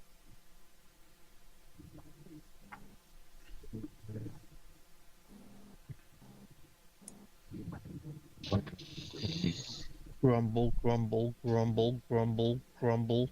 Rumble, frumble, frumple. Why are you grumbling? Grumble, grumble, grumble, grumble, grumble, grumble, grumble.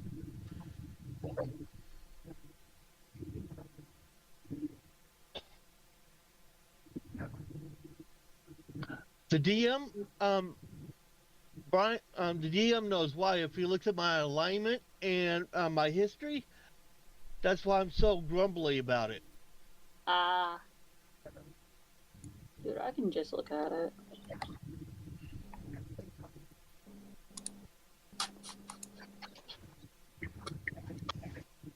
Now I'll say, thank you, cousin. I will say, Kea, you remember you kind of are thinking back to the whole interaction with the at dinner, and you think that the boy was actually Nabi, and that the genie that was supposed to be Nabi was just like one of his underlings. But since no one rolled a high enough investigation and we weren't able to find anything more, we still don't know why. No, you don't know why he was masquerading as a underling or a cupbearer. He was acting as the genie's cupbearer, but you're not sure why. Yes. Strategically out of character, I would know why, but but that's different. It's like Wait. a body double, I was saying your character knows too, kind of a way, but yeah. but he's not really happy or thrilled out of this whole thing. Neither am I. I'm not happy in being strong-armed in this at all, but here we are. But see, the thing is, we could have done it without doing the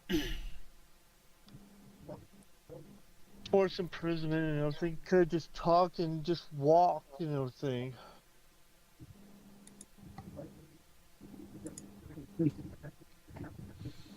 Okay. Okay, so you guys got the ring. You guys are looking around, and and at the marketplace, and Assad says, I believe we should probably go and see the Caliph about releasing Abu, don't you? I think we should. And he says, come this way. As you guys go out of the marketplace, you notice that a great palace of gold-painted stone rises from the city, sheltering both the offices of state and the dungeons where Abu is likely held. When you reach the door, you see there are two Jinn guardsmen.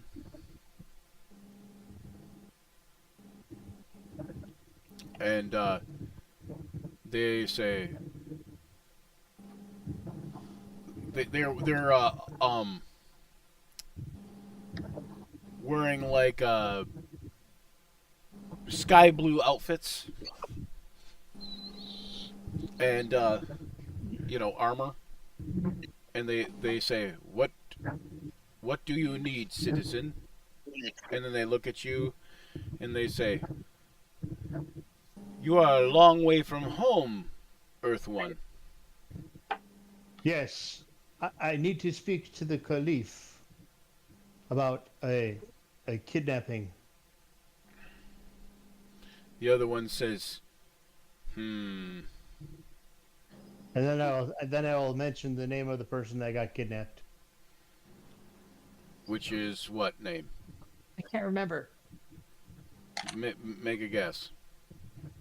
You I have mean no idea. The one that's not Abu, Yeah, or the one that is Abu?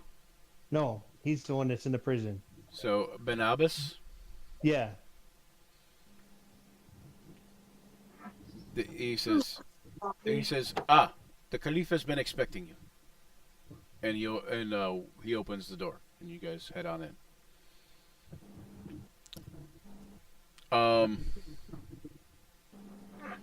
You head into like a major court area, like a throne room kind of.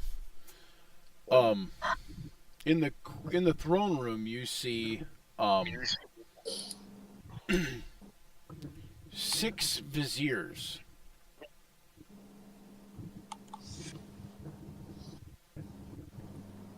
And they are all wearing like turbans that are like a sky blue color.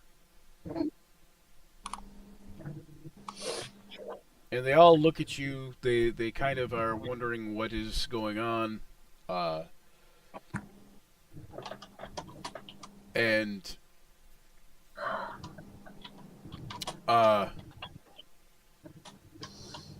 they ask you, they say, how can we help you? and I'll tell them that Ben Abbas' son has hired us to find him and free him. He was kidnapped. But the first place that we went to, and when he was kidnapped, he received word that he needed to free Abu. He says, yes, this is true. He says, you must speak with the Caliph. Yes, and the Caliph told us, forget about Ben Abbas and free Abu. Because Ben Abbas he says imprisoned him. He says the Caliph told you this? Was it the Caliph that told us that? No. Oh, no. Who was it that told us that? It was a genie. It was like a genie, like essentially like a duke. Guy had his own landhold, like a genie baron. Oh no, we just And spoke the to guy somebody. who told you that, he said his name was Nabi. Nabi told us that we needed to forget about Ben Aben and free Abu. So he just sent us here to free Abu. He says, well, there will be no freeing of Abu. The Caliph has imprisoned him. He says, and I'm sure he has his reasons. Yes, I am sure he has his reasons too.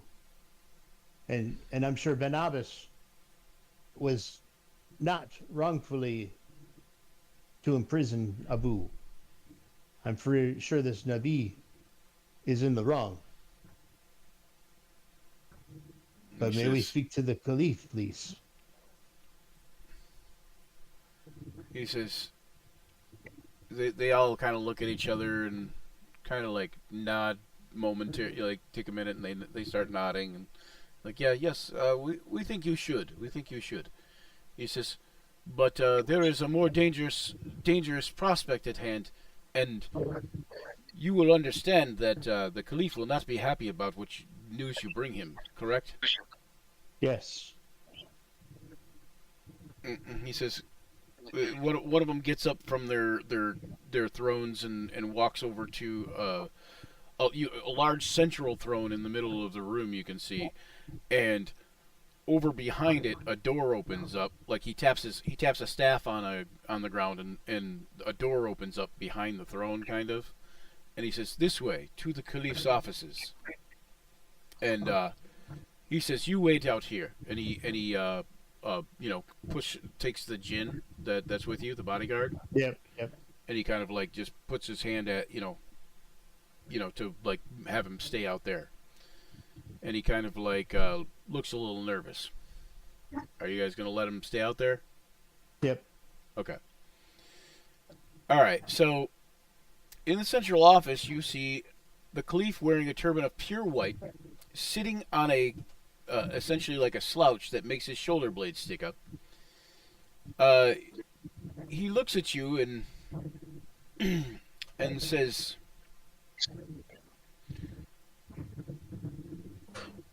"You have already passed the test, my friends." He says, "I have seen upon you goodness in your hearts." He says, "How can I help you achieve that which you need to achieve without releasing Abu?"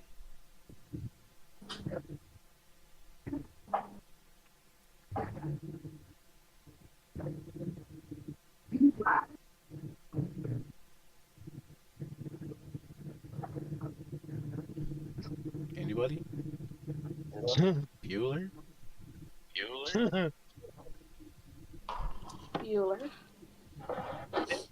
Think I may have a way, He says, but you might not like it. I am listening. Abu is imprisoned here along with a group of 5 vortices who once served the Gru, but were captured by Vizier Assad's policemen.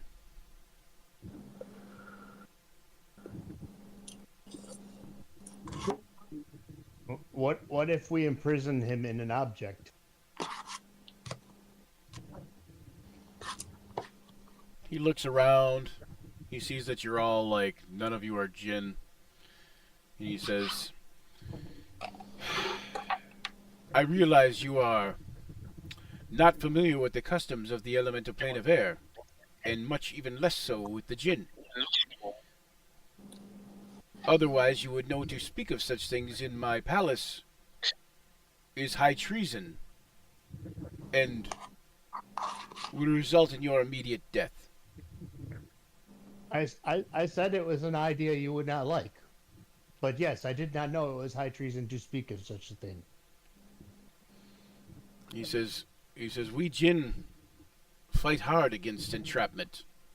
He says, "Although, for some reason, our airy nature makes us susceptible to it."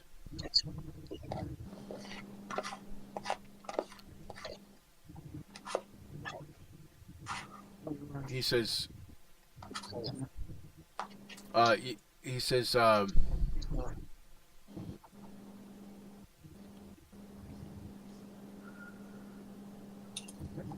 he says, "We have a problem outside our city."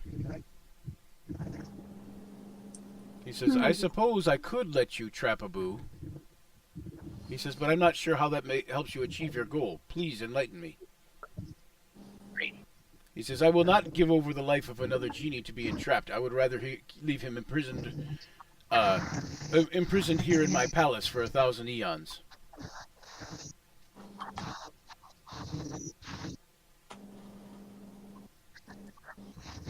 Okay, I'm just wondering what was the I hate to interrupt, but what's the problem that you have outside the palace. He says, well, Maybe we could take care of that problem in exchange for Abu. he says, a prisoner transfer then. He says, perhaps. He says, that is something worth thinking about. He says, well, there are nearby thunderclouds. And in the nearby thunderclouds is a settlement of Ildris Gru. Hmm. Are you familiar with the Gru? Mm-mm. He says, well, the Ildris, also known as Wind Terrors, are mostly invisible, but they have been planning a revolution of sorts. I fear that they are going to attack the palace.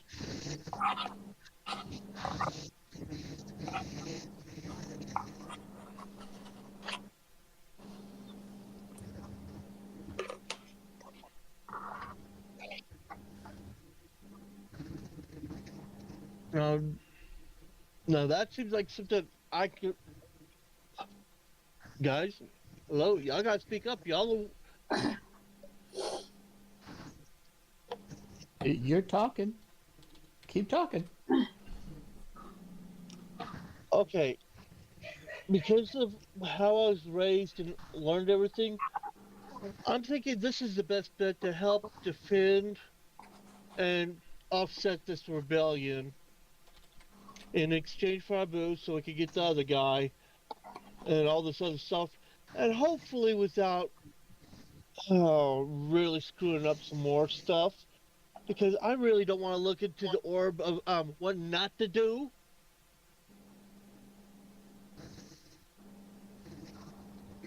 Gru are basically like essentially like evil elementals. There are Ildris are the air Gru, but there's fire, earth, and water Gru also.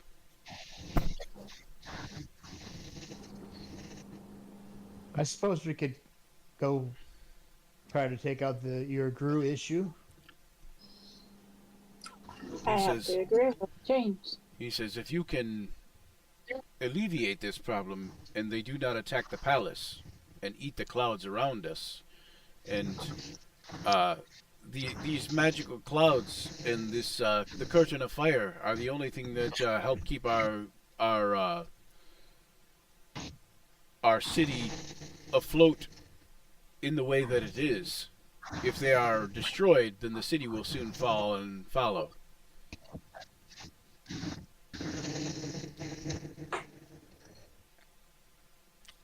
Makes a very logical problem, yeah.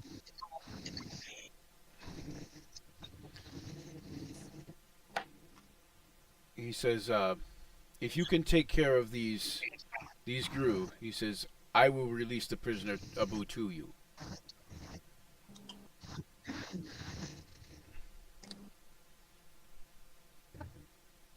Evil we can all agree on, I suppose we'll do that. That is a good agreement. That's the best. Yeah, less bloodshed, sometimes it's the best. Mm-hmm. Even though I do still want to put something on fire or lightning bullet. You just be patient, there'll be a time for that, and right now is not the time. He says, I am going to have Assad escort you to the dungeon. And he waves his hand, and all of a sudden Assad, that the guy that's been your bodyguard, comes in, and he is now wearing a sky blue turban. And he is no longer dressed like a bodyguard, he is dressed like one of the viziers.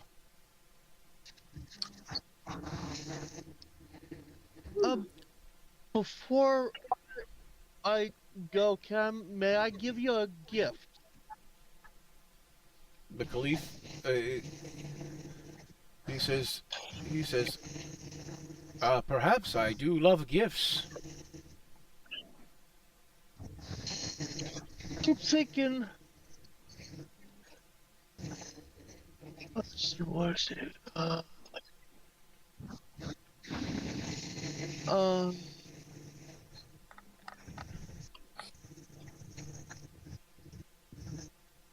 I actually give them the book to read and hide.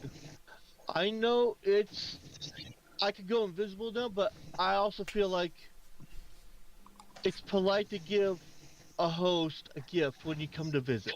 Okay. He So says, you read this and you'll be able to be invisible while He you says- read it. he says, he says, I am very happy of this gift. He says, I can already become invisible. He says, but I am a fan of prime material literature. He says, this gift from your Toral, says it is a great thing. He says, I have collected a vast amount of books from many realms. He says, this will be a great addition to my collection. And he says, if anyone ever needs help among you, tell them Caliph Aaron wishes you well. And that is something that you guys should probably write in your notes as allies or something. Yep. And it's Caliph Aaron Nadal. It's in the chat there. You can add that to your allies and organizations if you want. He says, Assad will take you now to see the prisoner Abu. Perhaps you can work something out with him ahead of time. He says, thus far my inquisitors have not been able to glean any information from him about the whereabouts of Ben Abbas.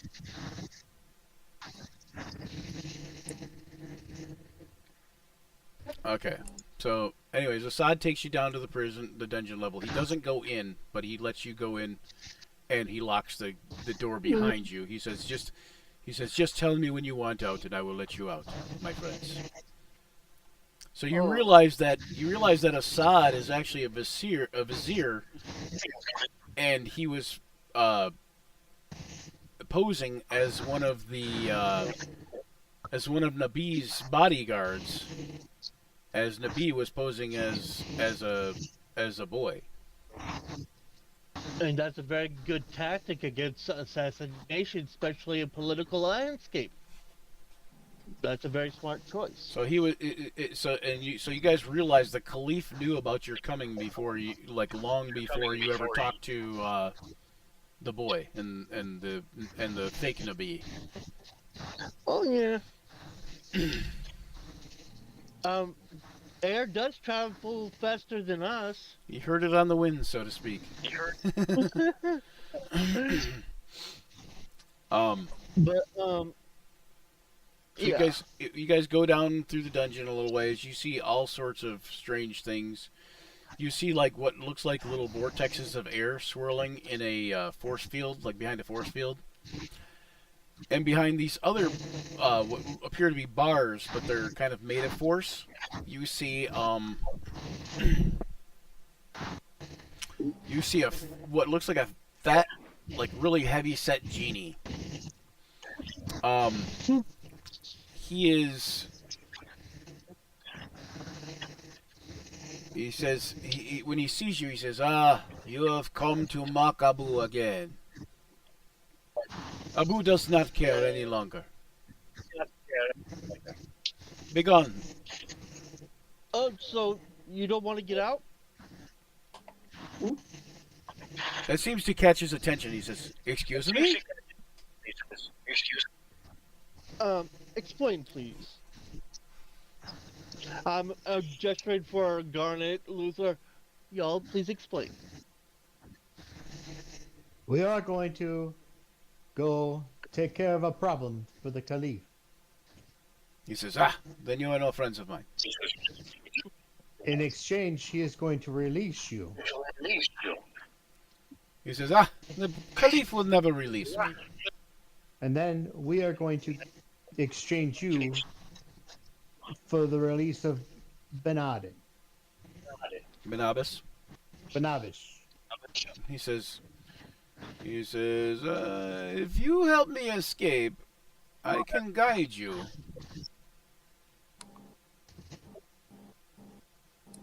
Hold on, I gotta do something real quick, guys. I'll be right back. Okay. We'll be back. Yeah. All right, let's take a BRB. Yep. I Yay. could use a quick break too. Keyword. And plus, as a dwarf,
two But, eyes.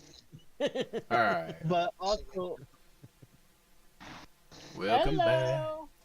Weird dreams well, are your of course. little ticket out. Okay, so what are you guys going to tell the Abu there? He's listening intently, and he's ready to get out of there and ready to help you guys. How are you gonna spring him? Or how you gonna trade for him or whatever? Like how Tell him what's up. Tell him we have to go fight these critters that are getting ready to head over and eat the clouds, and then when we spring him, we have to trade him for. He's gonna have to lead us to where they got what's his name stashed, and then we'll let him free. He says, "You are going to fight the terrible winds?" Yeah. the Grooves.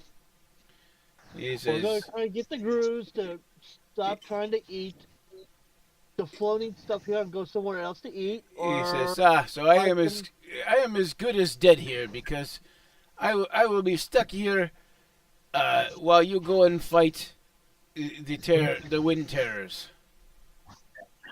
And he says, and you will most likely die. What can you tell us about the wind terrors? He says they eat clouds, air breezes, birds, other small elementals. He says, what do you want to know about them? What are their weaknesses? Weaknesses. He says mostly they're invisible. He says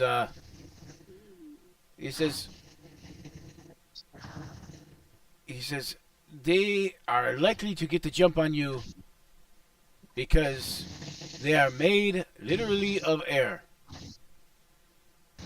He says also, there is nothing quieter or louder than air.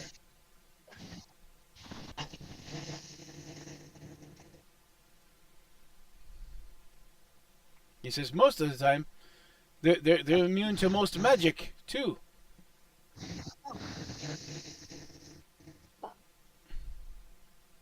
So they're immune to magic. The most magic. He says, Most well, they magic. can be harmed by magical weapons. He says, but lightning is of course useless against them. They're usually completely invisible. He says, but sometimes they resemble the clouds themselves.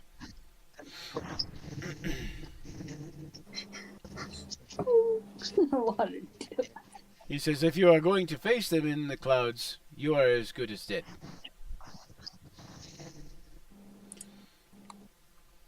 See you in the next lifetime, my friends.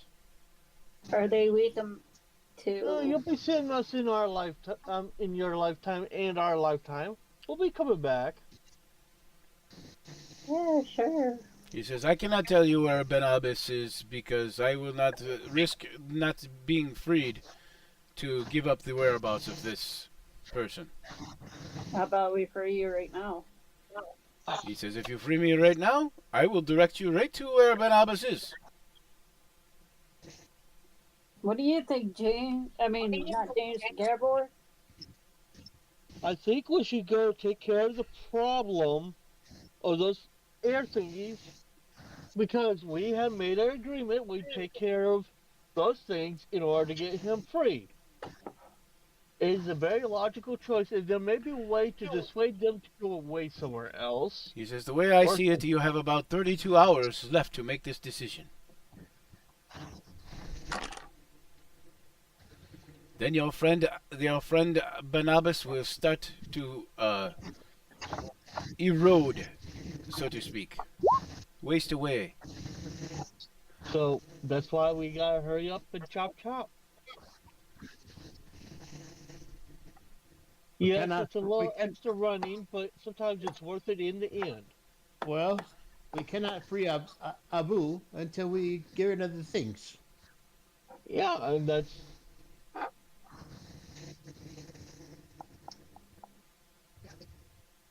Abu said, Abu's already told us he doesn't feel like he'd be much help against them. And that's true. well, we're just giving him an update, and then we should go take care of him. Agree. Just gotta note that they're not weak He says, again. Abu, Abu, we cannot free you he until says, we take care of the things, unless I do something that is forbidden and worth high treason, and you will not like it. he says, well, then I guess we are at a loss. He says, because you will surely die against these Ildris. Do you want to know what is something you do not like and is high treason? He says, I do not mind the high treason. Well, why do you think I am here? Ooh. I will show him. I will show him the ring. Right after I have this. He says, no, I will not do it.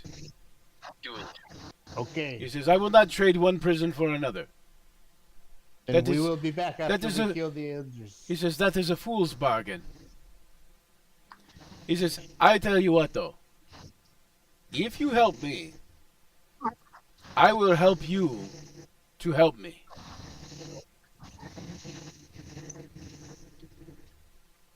no matter what we do, it's not gonna matter. How do we Those help things you? Destroy the city anyway. He says, if they destroy the city, and I die along with it, I have no qualms about that. I have at least held my position, and I have at least stayed in my place. He says, but perhaps there is a way you can help me, and I can help you to help me. You must go and seek the sheepdom of Mahomas.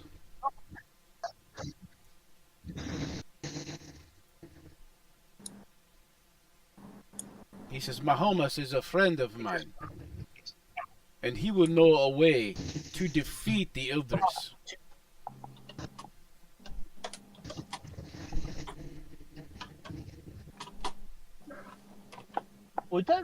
Would it capture those storm thingies?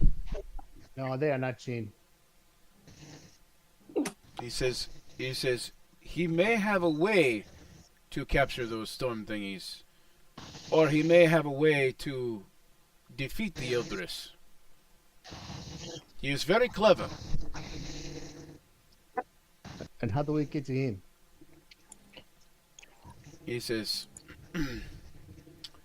He says, perhaps go to his landhold.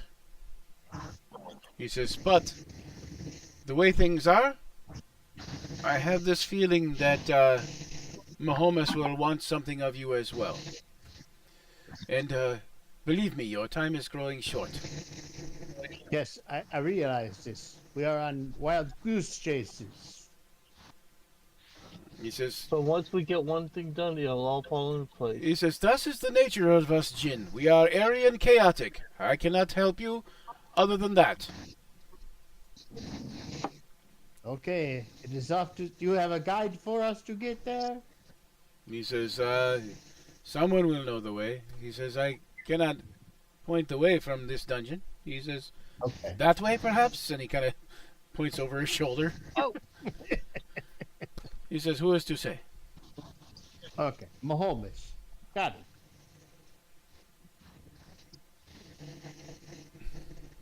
Okay, so when you leave the dungeon, you guys go to the door and, you see Assad waiting outside for you, outside the bars. And he says, I assume you are ready to leave now. We need to go to Mahomes. His landhold. Okay, he says, Mahomes. Oh, that could be a problem. He is in mourning now because his son has been killed. We do not have time to wait. He says, well, perhaps we shall go then. And then you guys start going and you guys leave the settlement, right? Like you leave the city? Yep. Okay, so you guys leave and you guys start heading for another landhold. As you get closer, it's similar to the city landhold that the Caliph was at, only there's no big huge palace or anything like that. There's like domes and tents. And you see what looks like a bunch of carpets in midair, and they're just kind of floating around the landhold. You think that probably they're a bunch of carpets are flying at first, but as you get closer, you realize they're huge carpets. And on them there's little altars and dinner tables and essentially like each of these carpets is its own, almost like its own wake in midair.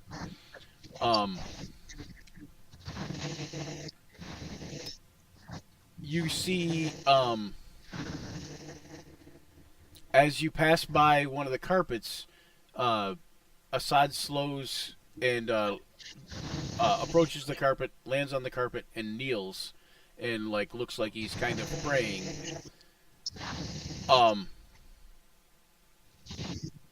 And he says, "Come, my friends." He says, "Eat. You must eat." And he says, "You must kneel." Yeah. And he's wanting you all to get on the carpet and kneel. I'm sorry. Okay, I'll follow suit. Okay, so does everybody get on the carpet and kneel? Yep. Luther? Yes. Zach, are you frozen? Zach is frozen on my screen, I think. Oh, there he is. Oh, he's alive. He's moving. He's moving. Well, sort of. Oh, he was kind of frozen. Okay, so do you get on the carpet and kneel, Luther? With everybody else kind of thing? Most likely. That's what I'm I don't know if thinking. he can hear me. He's Yeah, you shaking can. his head. Okay. All right, Kea, you follow suit. You get on the carpet and kneel and have something to eat from the roast camel. Yes? No? Okay. Okay. All right. So you do. Okay. So all right. So, as you guys do this, Assad explains that refusing to kneel and eat from the funeral animal is considered a great insult. He says Mahomes' son vanished while gathering ice crystals from atop a nearby thunderstorm. He says the jinn collect these crystals for making a sorbet sherbet like drink. Must be We'll some be very sweet like this crystals. before. What was that? I say there must be some sweet crystals. Oh. What did you say, Kaya? Shay? Like, that seems like a strange thing to risk your life for. Yeah, yep. Well, he doesn't seem that it would be. He didn't think that it would be. That they would be gone. You notice that when you get closer to the landhold, isn't really a landhold. You realize that the land is essentially like a globe, and you realize it's water.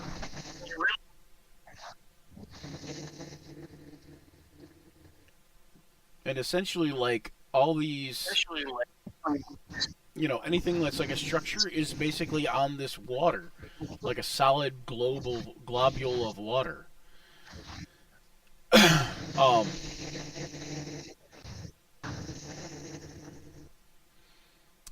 You notice that there's the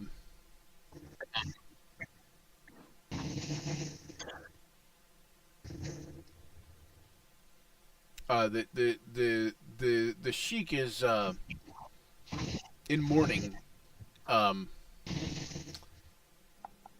but in the meantime there is a oh no, sorry, I'm wrong. This is I was right about this being land. The other one is a globule of water, different place. Sorry. Okay. At any rate, when you go and you talk to Mahomes, he is in mourning, and he is you've been warned ahead of time, and he is like, what can Mahomes do for you? Apologies for the intrusion, also. He says it is It is not an intrusion if you have come to mourn my son with me. He says, the more, the better. Where shall I be at for you? He says, what can I do for you? You are obviously here for some reason.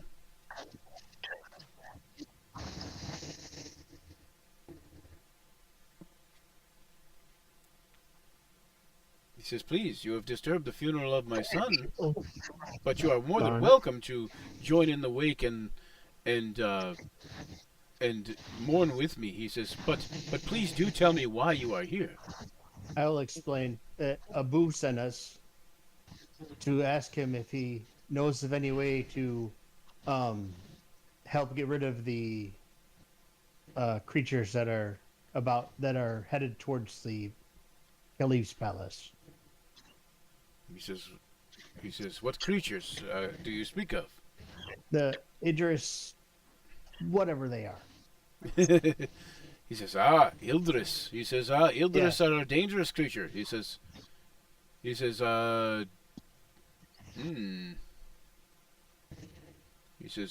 yes, you will need my help. And, he says, come, you, large one. And he motions to you, Zach. He says, come, you, large one. And he motions to you.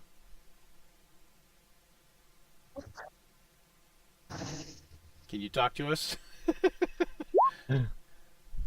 He says, still no mic? He's typing. said okay. Yeah.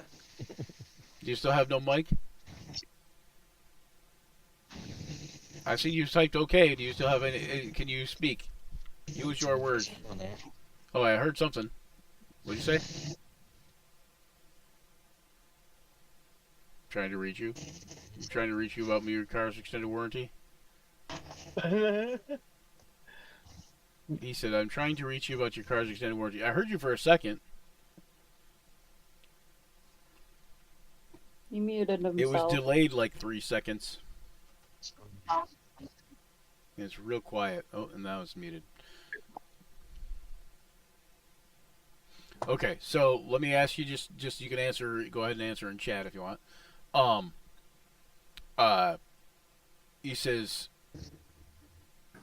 do you have a weapon?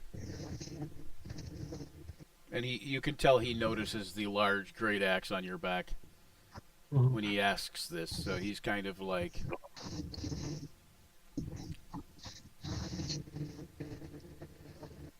you dress funny? Okay. He says, I dress funny because my heart cannot contain how sad this occasion is. He says, thus is all the festive colors. He says, it tries to make my heart happy, but it fails. Know me? No, you Fungin Master. Yeah. The Fungin. I am the Fungin. So he says, show me your weapon. And when you show off the axe, he reaches out and touches it. And it is now a weapon of warning. Does anybody else have a weapon of warning? No, but the Sebastian can't be surprised. Right. Okay. So now none of you can be surprised. Now is Sebastian not surprised thing? Does that go over onto everybody or no? No, Okay. It's just Sebastian. Okay, so as long as Luther is in the party with you guys cannot be surprised. Because you hear his weapon, like, he says, here, allow me to demonstrate. And you see the Sheik raise his scimitar as if he's getting ready to attack Luther. And, Luther's axe, you can hear it growl like that, and everybody hears it like a super loud growl, like Cool. almost like a demon letting out a. Sorry, what was that? So to warn us even when something invisible is about to attack us. Right. He says. And plus, Plus a what? Continue. Okay. Trying not to interrupt. So yeah, so he basically will warn you by growling like this demon, like a loud demon type thing when you guys get close to something that's a danger to you. Well, some like a creature that's a danger to you. Basically, can't be surprised. So he says. He says, I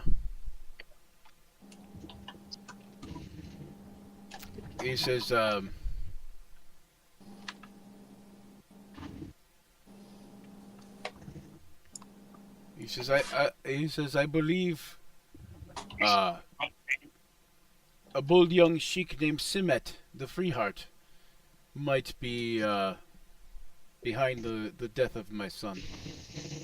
He says, but I cannot prove this. He says, please, I require nothing of you. Go and slay these Ildris at your discretion. And he says, and let me go back to mourning. And he goes back to doing his own thing.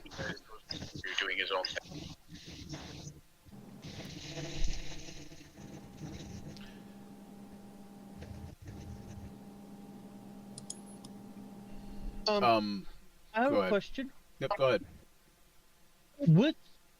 Do they? I'm just looking at. I'm trying to observe the.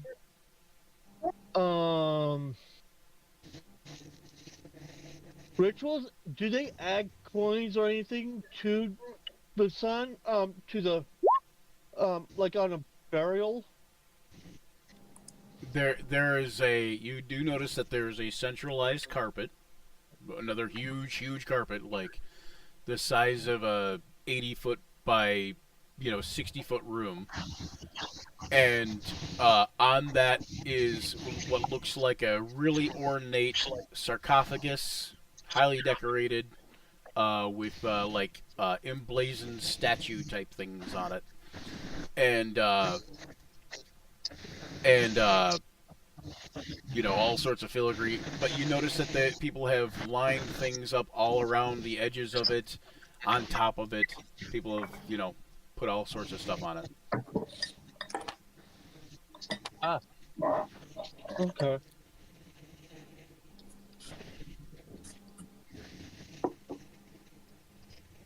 Anyways, so you guys are free to leave if you want and go fight the Ildris.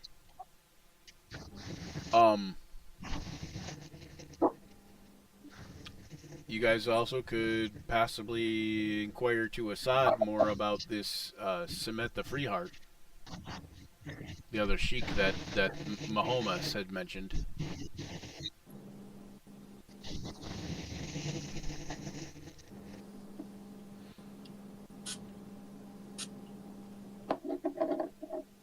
Any How much time do we ideas? have left? You figure you guys have at least 26 hours before anything bad starts happening to the Ben Abbas. And it won't be, it won't be like an immediate like death type of thing. It'll like he'll just be suffering pain like over time.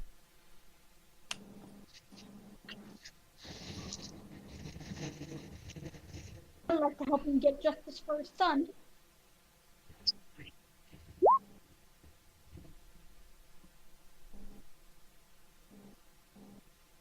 You're gonna leave 5 gold pieces on the funerary rug. Okay.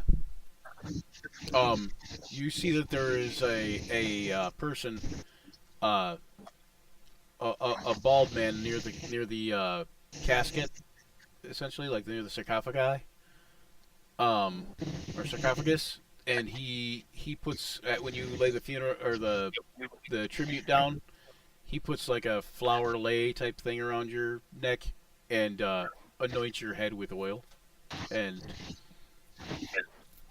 says, Mahomes thanks you for your offering, like that, and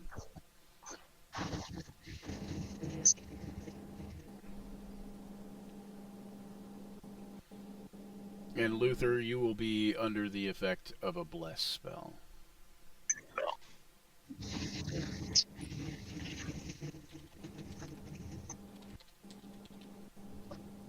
No piety because it's not with your deity.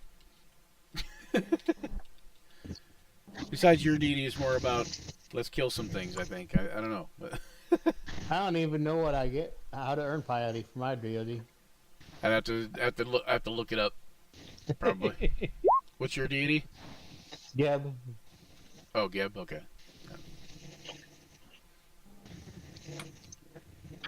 All right. Yeah, I could set you guys' piety stuff up. I probably have not done that. Okay. I'm tired. All right, I think we should go after the things in the cloud. Okay. So I you guys know, gonna go fight but- the Ildris? But Shay said she wants to learn more about the Sheik that killed the son. Is that what you said, Shay? That's why I asked you how much time we have left. We don't risk it. Okay. Well, Assad says. Assad says, "This would not surprise me." He says, "While Mahomet was friends of Abu, he was also friends of the Caliph. But Semet is only friends of Abu.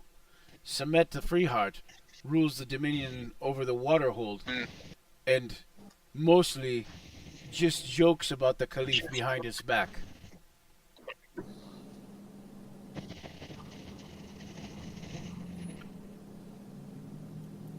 He says, "I could see him doing that."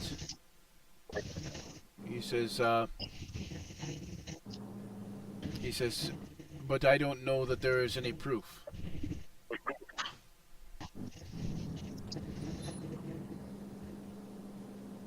What would he gain from it? He says, "Well, he does not like the Caliph, and he knows that Mahomet is friends with the Caliph, so perhaps that is a motivation."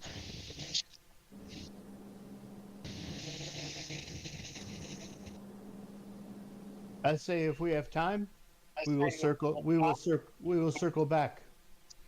But that is, we have more pressing issues to deal with right now. Okay.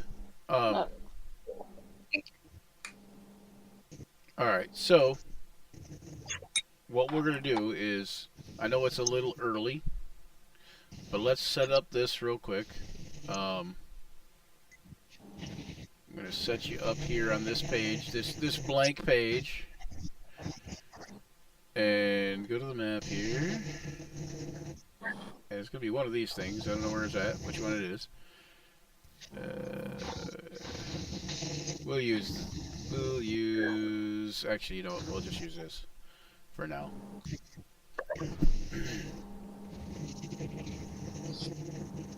Maybe if it works. Come on, you can do it. You can do it. You Can do it all night long.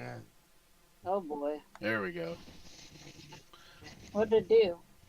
It's still loading, but we're gonna end the stream today, like after this. But I'm gonna get you guys set up to where you guys are up in the clouds, About the fight. about to fight. Also, before you leave, I'm gonna set up like a magic carpet token, but you guys can also get a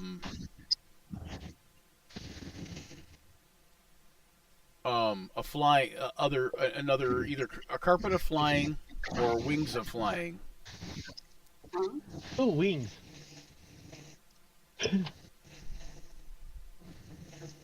To be able to use in the upcoming battle, basically. Wings. Wings. So people want Oh, that's- wings, do they? Oh, that's. So you can see this is from Tom Kartos, does maps and stuff like that. Go check out his stuff on Google. But anyway, so we just got some clouds here, and then I'm gonna adjust the map size and stuff like that. But basically, you guys are just up in the clouds, like up in a like fighting amongst the thunderheads type of thing. And what's that? Can it be the purple one? I like the purple one. Well, that's gonna be shortly after you start fighting. So yes, so that's gonna be the Ildris get angry, so to speak. Yeah. You want the one with all the lightning. Right. So we got weather. We got where is it? Oh, moderate wind. Here we go.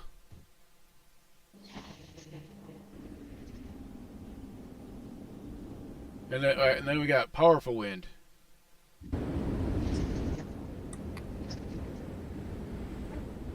Whoa. Boy, who ate all the cheese? And then we got some more weather too, because while you're fighting among the powerful wind, there will be some thunder and lightning. Nice. Me likey. Me likey If a I can lot. find the thunder and lightning. Me likey. Me likey a lot. But anyways, we'll end there today, and reconvene in 2 weeks. I'll have this maps up and ready for you guys to fight against some Ildris. Where is Thunder Crash? There we are.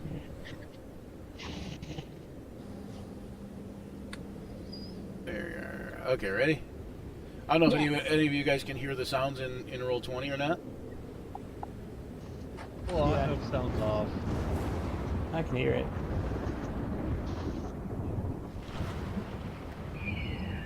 Dude, I'm gonna keep this up and pass out to it. Go to sleep to it, right? Yep. Alright, so back in 2 weeks, guys. We're going to fight some Ildris, see what that's like. Thanks for joining us here on Action Surge, where imagination collides with the roll of dice. We battle fearsome foes, forge unforgettable memories together, and as this session draws to a close, remember the journey never truly ends. Keep rolling those dice, weaving those tales. Farewell, adventurers. Don't forget to check out Action Surge 5e on all our platforms, including Twitter, Facebook, YouTube. Give us a like and subscribe. And until next time, may all your actions surge. I would also like to say happy birthday to Henry Jednick and my son, who just had his birthday a couple days ago. And James, there was a couple people you know that... Yep. My other half that keeps me out of trouble, Chrissy. Her birthday was yesterday, and the And day happy before birthday. is Happy Chris birthday. Reddish. He's the guy that went to Iraq with me, and he had my 6 the whole time, so it was his birthday then. Well, all right. Happy birthday to those people. And don't forget to check out $10 Games on Twitch. Every once in a while, he's got games going and just talking about whatever it is he's doing over there. He could tell you, but his mic isn't working right now. Can you tell us that? Can you come in from the Earth thing?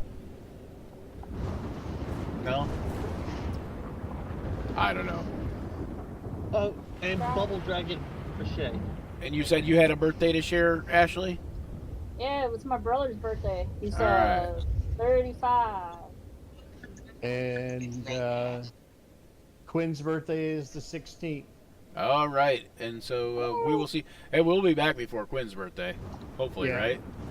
Yeah, hopefully. All right, and have a nice time, guys. Thanks for joining us again, and we will see you next time. All right. Bye, guys. Goodbye. Gather round, adventurers bold in the realm where tales unfold. The podcast of heroes, a quest divine, where imagination takes flight. Let's combine. Roll the dice, let the story begin. Monsters and magic, the battles within.